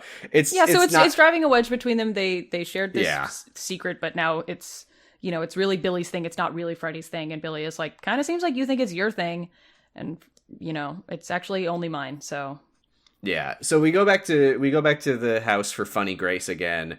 I really like Victor in this scene, because he's like trying to, basically just get everyone talking over the dinner table. He's like, so there's a new superhero in town, huh? And Eugene, he says, like, Controversy Monday. It's new superhero time. and Eugene is like, I don't think he's really that much of a hero. And Victor's like, controversy, I love it. Let's hear what you have to say, Eugene. And he's like, yeah, all he does is charge people's phones. I can do that with a phone charger. And Victor's like, awesome. What do you think, Pedro? And Pedro's like, stupid costume. Yeah. I thought this was funny. And he like, Billy doesn't put his hand in the middle for Grace, so he says like, whatever it is. And thank you for this family, thank you for this day, thank you for this food. Sorry, Billy's hands on vacay. Yeah, that's cute. So and then he's like, does Billy is like, well, maybe he didn't get to pick his costume. Yeah, they're having the most without saying, I am the superhero and you are my friend. Saying that to the entire family, and they're just like, what? Freddy and Billy start arguing about whether this new superhero should be more grateful to his friends and family, or if he's using his powers appropriately. And Victor in the background, because Freddy's like, well, I think that he seems like he's really ungrateful for the opportunity he's been given, and Billy's like, well, maybe that has nothing to do with the fact that some people are being really clingy, and Victor's just like, I don't know what's happening here, but I'm glad you two are talking. It's such a proxy argument. Like, I mean, maybe they don't figure out that they're literally arguing about Billy being the superhero because this could be about something else. Yeah, it could just be projecting, yeah.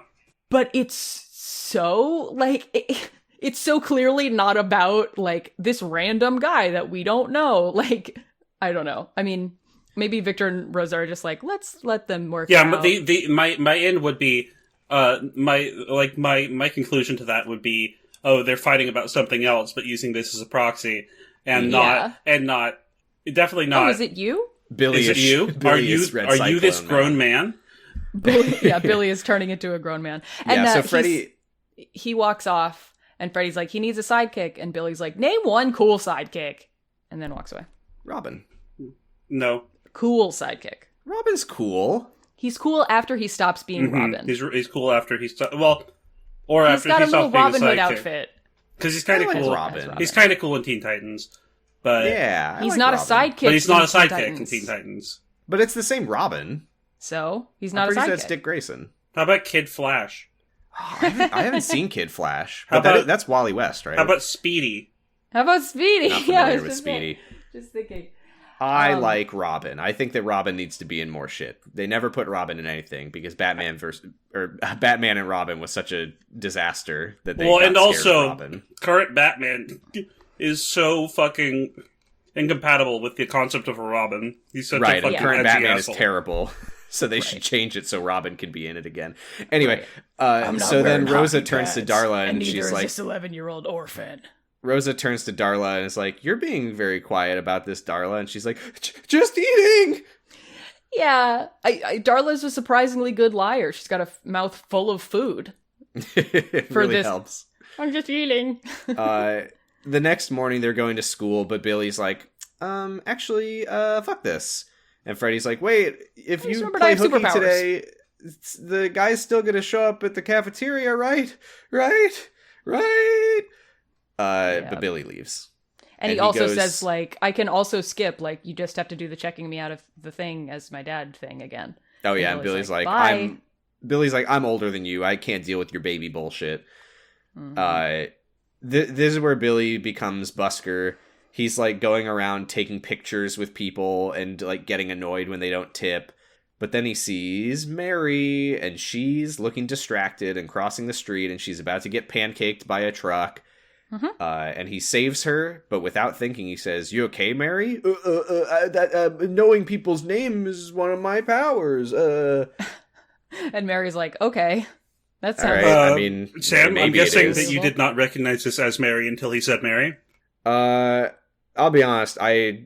Mary has barely appeared since we watched the movie 2 weeks ago. She was wearing a hat. Same. She's wearing a hood. Also, I just had her in my notes as some old crone crossing the street. I think you're not really supposed wait to go to college. But yeah, he's like, "Oh, you're holding a letter from a college, I see. Are you sad because you didn't get in?" And she's like, "No, I did get in. And I should be excited, but I just don't want to leave my family." And he's like, I relate to this. He's like, what does he say? He's like, "Oh, come on. You want to live in a foster home your whole life?" I mean, not that I know. He mostly just says, actually, so here, let me drop some wisdom on you, little lady. I live by a way known as "fuck you, got mine." Oh yeah, he says you got to look out for number one. And I'm a hustler. Says that. I'm a grinder. Like, no, he didn't. He's like, yeah, I'm pretty sure he did. There's somebody like Gandhi. I was like, yes, we get it. You were allowed to improv on set. I think the joke of Gandhi said that, no, he didn't, I think is not funny. But I think I did like whatever. Somebody like Gandhi said it. Whatever. So then he says, you got to look out for number one, and families are for people who can't take care of themselves. Which this was the first fucking moment in this entire movie that I'm seeing Zachary Levi Billy, and I'm like, yeah, that's Billy. This is literally the only time it's happened. Yeah, same. So we go back to the cafeteria.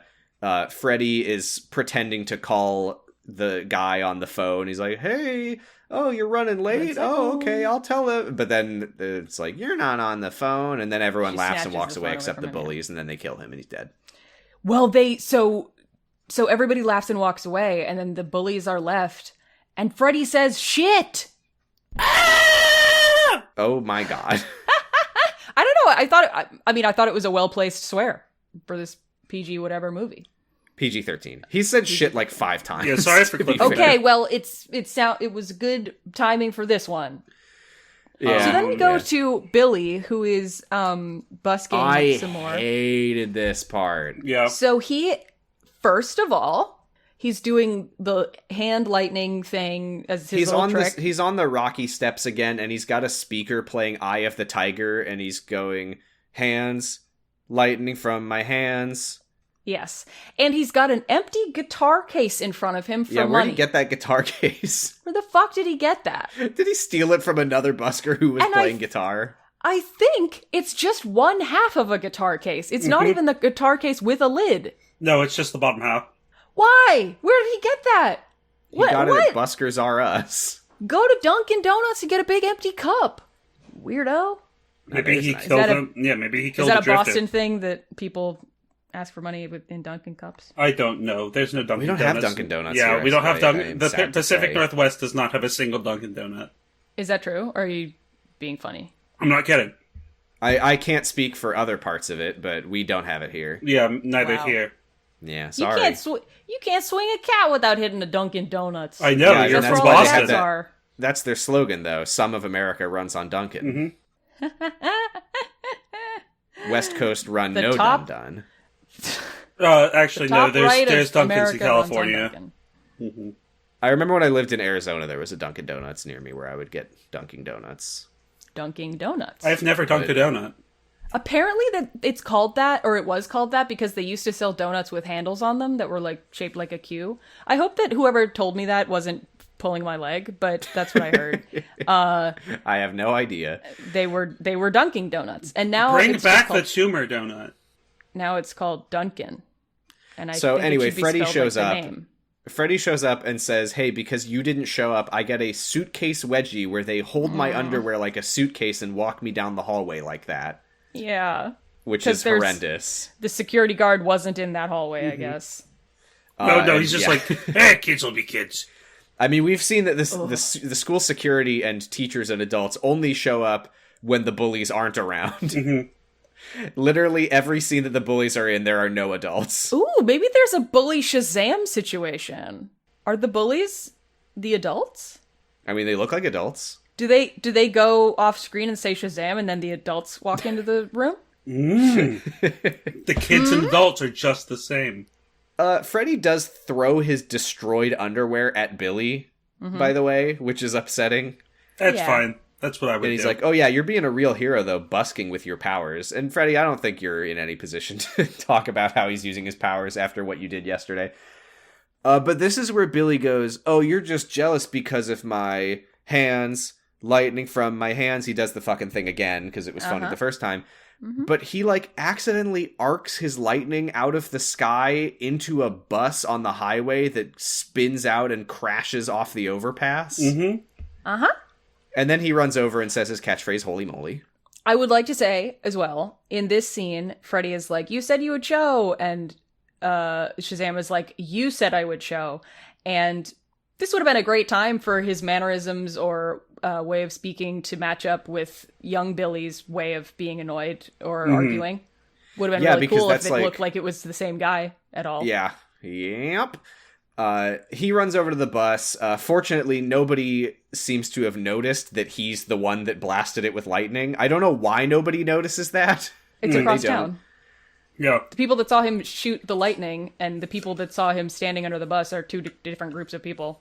Yeah, true. And neither of them have eyes, so... But there is a clear line of sight from where he's standing to where the lightning... Like, he's literally showing everyone his lightning powers. Yes, but everybody is facing the opposite direction. That's not true, though. There's a circle of people around him. There's people that saw the lightning come out of his hands, then just saw him run away from the scene. It doesn't... They don't see him run up to the bus. It doesn't fucking matter. It also doesn't matter. I feel like it does because it's the plot of him being irresponsible with his powers and almost killing a bunch of people. I feel like it really does matter. I don't think the people in the bus know that it was him. No, I think people that saw him do it. I don't think the people on the bus should know. That wouldn't make any sense. But he is surrounded by a crowd of people watching him shoot lightning out of his hands. Well, maybe they do know. They didn't all go to the bus. Right. Where would they notice this? That's what I'm saying as well. When they see him do it. Yeah, they see him do it, and then they see him run away, and then he's several miles away. He's like, he's very far away. Okay, but this is like a big news story. We see a news crew. I'm just saying, it's weird that there's nobody who's like, I saw him shoot that bus. And then he saved the bus.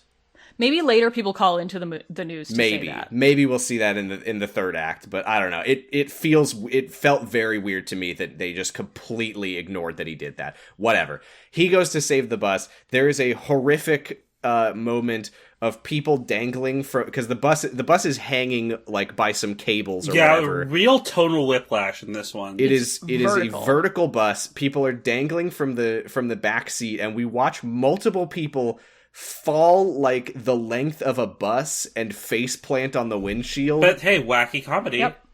And he's just standing under it going, I don't know. Yeah, he goofily grabs a fucking... He doesn't want to have to do anything. Yeah, he goofily grabs a, a mattress. Mm-hmm. And he's like, land on this. And then the guy in the bus that is like up against the windshield because he fell is like, that's a dirty mattress. I don't want to land on that. That's not going to fucking work at all. I know that he's a panicking child, but I did think it was weird that he was just so frozen, because I feel like the obvious solution is to jump up onto the overpass and just pull the bus back. I don't know why he didn't do that, but whatever. Or jump up jump up and push the bus while jumping onto the overpass. Yeah, well, that's kind of what happens, because the bus ultimately falls and he catches it, and everyone's like, "We're saved." Gotta say, this would still kill all of the people in the bus. Oh yeah, it would absolutely kill the man. I know superhero movies aren't very good with momentum. Mm-hmm. Like, they don't really, they're not very good with Newtonian physics generally. But like, the thing that's bad is not the distance that they fall or that someone is not catching the bus. The thing that's bad is that the bus is stopping very quickly. Right. Yeah. And it's just stopping very quickly on him instead of on the ground. Yeah.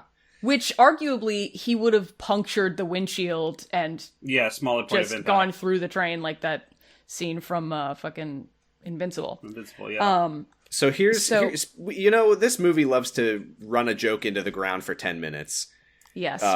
He's holding the bus and he's like, "All right, now to gently put you down." I thought the dog was funny. There's a dog where he wants to put the bus down, and he's like, "Oh, doggy, get out of the way! Fucking put it down in another spot. What is the problem?" Yeah, it would have been. And there's also people in the background too.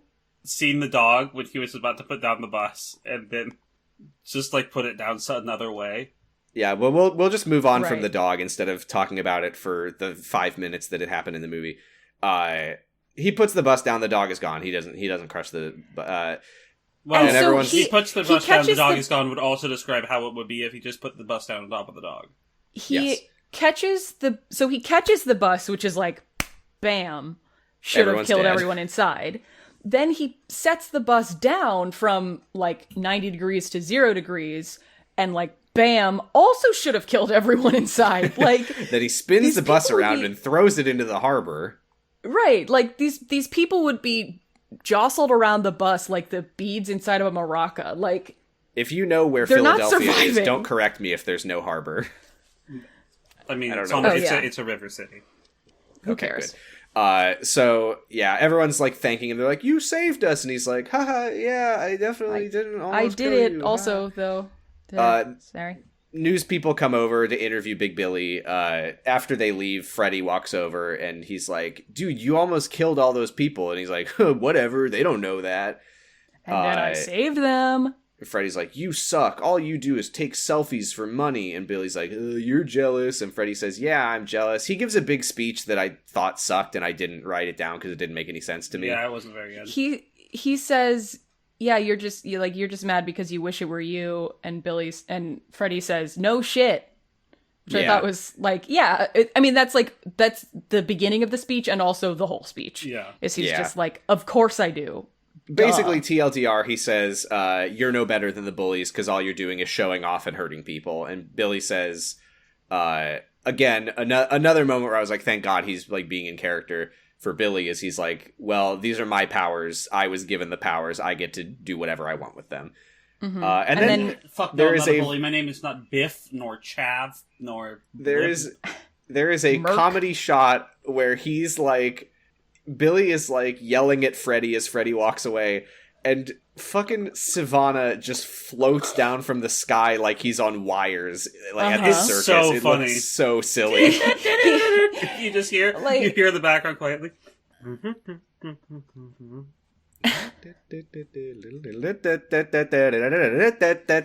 it gets deep fried. Dr. Sivana floats into frame and says, "Hello, Peter." Bad. Yes, I also thought of Doc Ock in that moment. Yeah. Is our opening music? I don't remember. Oh, we did I'm Just a Kid or whatever. It's Megalovania now. It's Megalovania now. It's gotta be. So Sivana, I did think this was kind of funny where he's like, Well, well, well. The chosen one. The so-called pure of heart. The flawless man. Perfect in every conceivable way. And Billy's like, huh? Who? Do I know you? Yeah. Are you my dad? You want an autograph?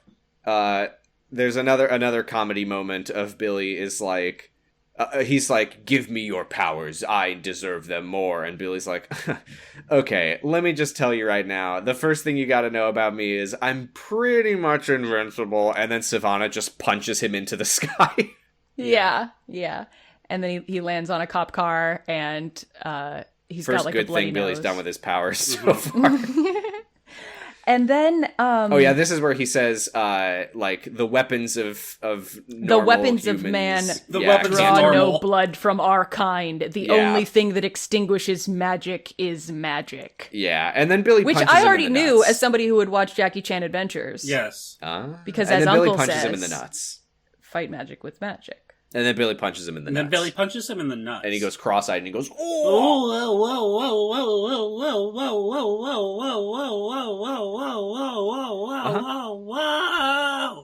Yeah. And then Sivana grabs him and does what we thought Superman should have done to Doomsday. Yeah, did, but then more stopped than one doing. time. Yeah. Grabs him and picks him up and brings him into the stratosphere. Mm-hmm. And Billy is like, I'm sorry, but you the nuts. That was stupid. I wonder if they were going for like a parallel, because Billy's like, please don't hurt me. I'm just a little boy. It's my birthday. Which is a.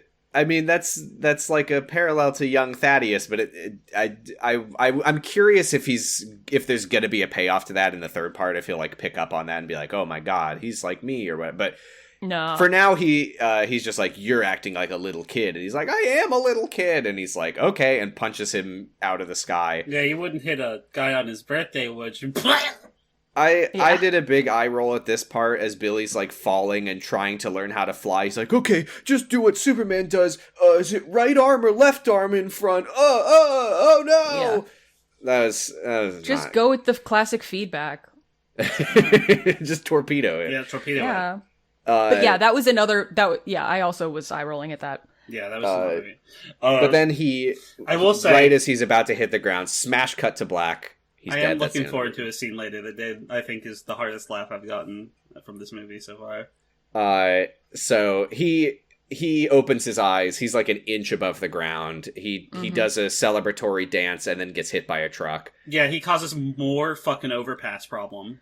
Yeah. He realizes that he can hover. Yeah, so he's standing up and he's like, woohoo! He's standing up in the air, and then he gets hit by a semi. Like three cars. And like, pew! Just flies away. Yeah. It's funny, kind of, the way he gets it. Yeah. Sivana punches him through a building, and then Billy finds Freddy again, and he's like, hey, I fly now. They fly now? I fly now, and I need your help. And then Sivana tackles him. I didn't quite understand this, because Sivana, like, tackles him into the concrete, and there's, like, busted, like, pipes in the ground and stuff. And then the next time we see Billy, he, like, crashes through the ceiling of a woman's changing room at the mall? No, not quite. Is that not the... No. No, yeah, that's next, and then Santa. I thought, no, Santa first. No, we see Santa first, but I didn't understand how we got from him getting pounded into the ground. I don't know how the Santa thing happened. I don't know how... No, there must be some part where Sivana punches him underground that we didn't see. Maybe it's an underground mall. I don't know. That was my assumption. But wait, it's not, because swirling portal. It can't be an underground mall because we see the like skylight. The later. atrium that can be a ground level atrium. Oh, maybe. Anyway, this doesn't fucking matter. Maybe if I lived in Philadelphia, I'd go, obviously, it's the... Okay. Yeah, we cut to a mall, and there's a little girl getting her picture taken with Santa. I don't know that we've mentioned that... Oh, yeah, we talked about the Christmas tree. It's December. It's early Sivana, December. When he goes to his dad, is like, I come to you in the season of giving. That's right. He did say that. Jesus Christ. I do like Dr. Whooping. Sivana. He's a ridiculous man. Sivana's very good.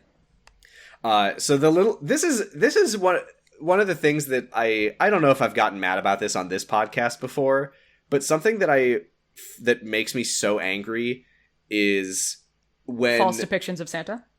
Yeah, not no. like when they don't have a real Santa at the department store. No, when they have a punchline that they want to work towards, but they can't think of a good setup, so they just use a bad one. Yeah. Because what happens here is the little girl is like, Santa Claus, what do you do during the summer? And he says, well, little girl, in many ways, Santa Claus is always here for you. That's and like then a there's pre-recorded Stan Lee response for something someone says on, like, Who Wants to Be a Superhero. Yeah. And then there's an explosion and he like, runs away and he's like, incongruous. Santa's gotta get out of here. And he, like, abandons the little girl. And I'm just like, what? It's like they had a joke they wanted to make, but they couldn't think of a way. Who has ever said Santa Claus is always here for you year-round? That's nothing. This next scene amused me greatly. So there's two women, and they're in a changing room, and they're talking, and she's like, if you need anything else, just let me know. And then Shazam, like, falls through the ceiling of the changing room. They're not in the changing room yet. They're in the changing room area, just to clarify that Billy doesn't funny see a woman changing. No, that he falls into the changing room proper, and he's They're not in a stall. He falls into the stall. He falls into a stall that they are about to... And or he that the says, woman's like, open the door sorry, and I'm just, I need a moment. And so he closes the door, and he's like, he can't get you here. And this is not funny to me, not for any intended reason in the movie. It just, like, really tickled me, because he's like, he can't get you in here. He can't get you in here. And then, like, the door he's talking to the mirror, and then you see the door slam open behind him. And yeah, that was good. It looks like a wrestling promo. Like, I mean, I think it was supposed to be goofy. You're the it's like Shazam's like, you're the best. You're gonna win this. And then, like, Sivana comes in, opens the door behind him, and hits him over the head with a folding chair or something. Billy, like, gets slammed through the wall. They are now in a toy store, and okay, Billy throws a large Batman toy at Dr. Sivana. Now, and he says, "Get him, Batman." He says, "I'm Batman." And there this is no set my brain on fire. Yeah, because there's no way the Bat Vigilante of Gotham would say that they have toys Batman. of him. Also, in his 50s outfit. Yeah, it's like his animated series costume, like the gray and black. Is this licensed Batman merch? Are they making merch of this fucking serial killer? And selling it at FAO Schwartz? I mean, at FAO Schwartz, they're probably making Jack the Killer dolls. Jack the Killer? It's Jeff. Jeff the Killer? Jeff the Killer. You push a button and he goes like, oh no, a thing of bleach! Go to sleep! Yeah, that is actually really, really stupid. I mean, I was like... This does not fit into the shared universe. And you know what also sucks is when you guys remember Big? With Tom Hanks? I do remember Big. I think everyone remembers Big. He becomes an adult. And you know what's and he goes to the toy store and he plays on the big piano on the floor. He plays on the big piano at FAO Schwartz. And so I was like cringing at that. And then it actually fucking funny because when Sivana runs at him, the shot of Sivana like slowly building up speed as he runs at him and doom doom doom doom doom doom. Savannah's the funniest motherfucker. That was maybe the funniest moment in the movie. The piano very much says clonk-a-donk as he runs across it. It was funny. It was funny because of how stupid it looked. Yeah, Sivana is so funny. He's the key to all of this. He's such a scary, freaky looking guy. And every moment that he's on screen looking silly is really good to me. He's such a horrible villain for this kid's movie. It's such a weird movie. Like, he's like, the first thing I will do with my powers is kill my father and his board of meeting? What? Eat the rich. His board of meeting. His board of meeting at the office building. And then he's like, "Oh, let me run across this piano to get you. Especially considering we've seen him flying around at high speeds. The only reason that he was running was so that he could play the piano. Yeah, maybe he has to get a little. Which you know what though, that's almost kind of in character for Sivana because like that's his thing. Is he's got his 8-ball. He likes his toys. Yeah, he just wanted to play with his toys as a kid. His dad wouldn't let him. He's like, if I'm in this toy store, I'm gonna run on the big piano. I want to know what it sounds like when I run to pick someone up. My dad never let me run on the big piano. Right. So then he is just absolutely destroying Shazam. He's just pounding into him, and Billy is like, I would actually like to not be doing this anymore. CinemaSin. Oh no. As Billy tries to escape from Sivana, he's like trying to get his flight power working again, but he's not very good at it, and he's like kind of stumbling through the air and landing and hopping and landing. He can run at Flash level speeds. Yeah, he has super speed. Why doesn't he do that? Maybe he doesn't want to destroy. He's not very precise, and he doesn't want to destroy the crowd. Maybe. But anyways, Dr. Sivana. Maybe it's a Martian Manhunter situation where he gets too distraught from the situation, and so he doesn't remember that he has powers. Yeah, maybe. So Billy, this was a very unexpected moment for me, because the lightning bolt when he says Shazam had never really occurred to me as like a thing that actually happens beyond just being like a cool particle effect. Yeah, this was very smart to me. I thought this was great, because he's like on the floor, he looks up and he sees like the glass dome ceiling thing or whatever, and he goes Shazam, and the lightning bolt goes, and Sivana like looks up as he hears the noise, and he looks back down, and Zachary Levi is gone, and a little boy named Billy is escaping with the crowd, and I was like, that's actually pretty clever. Yeah. That's good. Yeah. I like that. Yeah. But then Freddy shows up and decides to make everything much worse for no reason. Yeah, he's standing around in the mall and he says, Billy! Billy! My friend named Billy! Where are you, Billy? My friend Billy Batson, who lives at this address! Yeah. And Sivana looks at the TV where the news is showing, like, B-roll of Billy and Freddy talking, but Billy as Shazam. Yeah, Billy large. Yeah, Billy, parentheses, large. And so he realizes that Freddy knows Shazam and grabs him. How do they end up in a locker room? He just looks at Freddy, and then it cuts to them like in a locker room, and he's like slamming Freddy against the locker because he sees Freddy and says, This kid gets bullied. I'm gonna speak this kid's language of shoving him against a locker. Yeah. Yeah. And Freddy is like, I don't know what superpowers you have, but if you have mind reading, then my mind is blank. You cannot read my mind. And he guesses that Sivana is like... You cannot read my mind. He guesses that Sivana is like an evil symbiote or something, or an alien, or blah, blah, blah. And why do you look like Sans Undertale, sir? Right. And Sivana says, I don't need to read your mind, because you are going to tell me. Where is Billy? And then Freddy goes, uh-oh, and that's where we're gonna... My one trait is that when someone asks where Billy Batson is, I have to tell them. I also... Well, no, this is overly cinema. What I was gonna say, to illustrate what an asshole I am, is that it's dumb that Sivana was interrogating him again about where Billy is when the last thing that he saw Freddy doing is trying to figure out where Billy is. Yeah. But to be fair, he would at least be able to get information like where does Billy live, etc. So whatever. That's nothing. Yeah. That's just me being a dick. I recognize that. I'm standing in my truth. I suck. Mm-hmm. Fuck me. Mm-hmm. Kick my ass. What are you gonna have for Saw lunch? Me in half. You're No. not going to have lunch? I'm not going to answer that. I haven't answered it in weeks. I don't see why I should start answering it now. I'm going to break you down. I'm going to fucking break you down. I'm going to take away everything you love.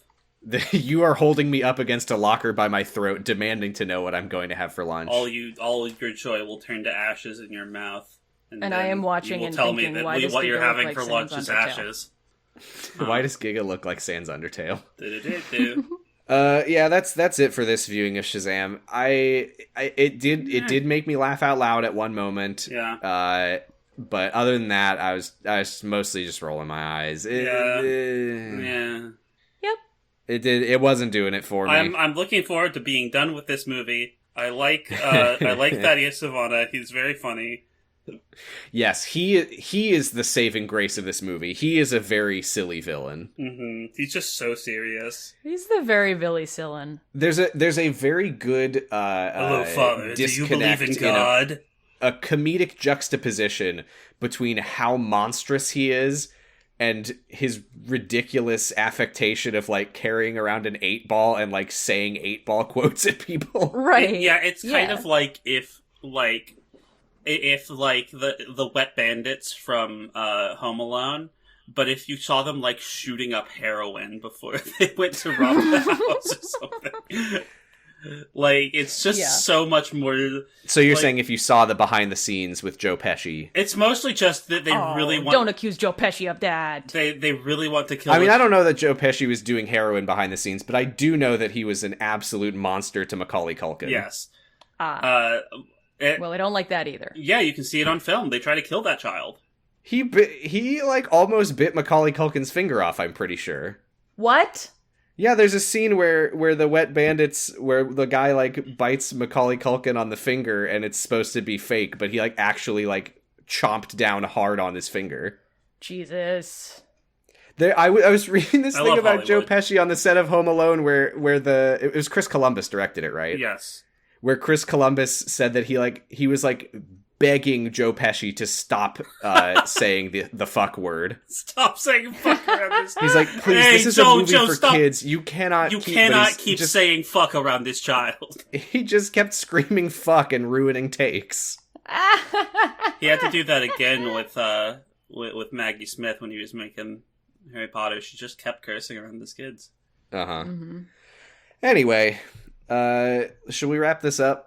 No. Oh no, she kept placing curses on the kids. Oh. She learned magic for the movie and then was using it evilly. Yeah. Keeping up our streak of bringing up Harry Potter. Remember when we used to bring up RuPaul's Drag Race every episode? I like that better, Yeah. but I also didn't know anything about RuPaul's that is somehow less canceled than this. Yeah, I mean, I don't know. J.K. Rowling could start fracking at any moment, and I wouldn't be surprised. It wouldn't be the worst thing, in my opinion, of her. Yeah, it wouldn't. Actually, no, it might be. I think fracking would be the worst thing that she could do. Well, I'm going to I'm not literally going to. explode I'm not the going planet. to rank how bad things are between blatant transphobia and fracking, but they're both bad. And it wouldn't move the needle that much. Is all. It's not a I regret competition going down for this sure. avenue. Well, anyway, thanks for listening. Thanks for listening. You can find us on Twitter at 0to0_pod if you want to see how much Dr. Sivana looks like Sans.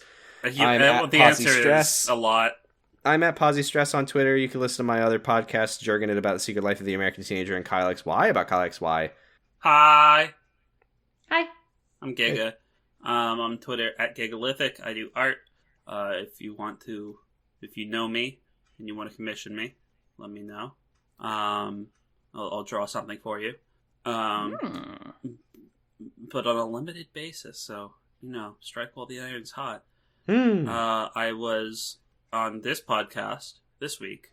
I was also last week on the podcast, Video Game, the Movie, the Podcast, talking about the Ace Attorney movie with other special guest Elliot. I gotta listen to that episode. I haven't seen that movie, but I've heard it's good. It's quite good. And yeah, that was Takashi Miike said, I'm going to make some rancid, disgusting horror movies, and then I'm going to do a funny Ace Attorney film. Yeah, he said, I'm going to make Giga's favorite horror movie, and then make, well, that's not quite true. One of my favorites, for sure. Audition's very good. And then make, he also makes, like, Mahou Shoujo stuff, and, like, Tokusatsu stuff. Mm-hmm. So he's got a diverse portfolio. He also made the Yakuza movie. Yes, which I think that's the next Video Game the Movie the Podcast episode, if I'm not mistaken. Quite good. Which my brother Jordan will be on. Yeah. Fun fact. Good director. What a fun fact.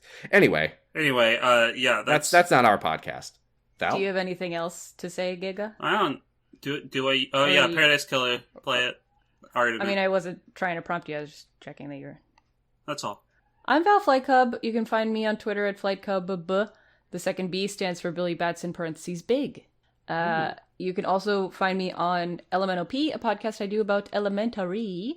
And I have done... the two most recent episodes are with Sam and with Giga. So, yeah. I feel like, not in that order. each other. True. No, yeah. Going back, most recent to second most recent. Mm-hmm. Anyway, we're on Noisepace.xyz. Thank you to Noisepace for being Noisepace. Thank you, Matt, for hosting our podcast. Thank Noisepace for Noisepace. Thank Noisepace for Noisepace. Listen to the Island Shuffle. What? You're so close to the mic now. What? I don't know. You just got increased clarity. That might be an internet thing because I have not moved. Okay. LMNOP is on Noisepace too. You should listen to LMNOP. Video game, the movie, the podcast. I think. ILXY? And others. Most, in fact. Most podcasts are on Noisepace. That I know of, at least. How do we end these episodes? I forgot. It's been 2 weeks. You probably don't remember either. The fucking... I think we say... Oh, I remember. Touch it was my staff. Yeah, Giga said it last time, so now one of us has to... I'll say it. Like we say at the end of every episode, grasp my staff. Gross. Ew. Gross. Thank you. I said the wrong thing. Sorry. Bye. All right. Bye. Bye.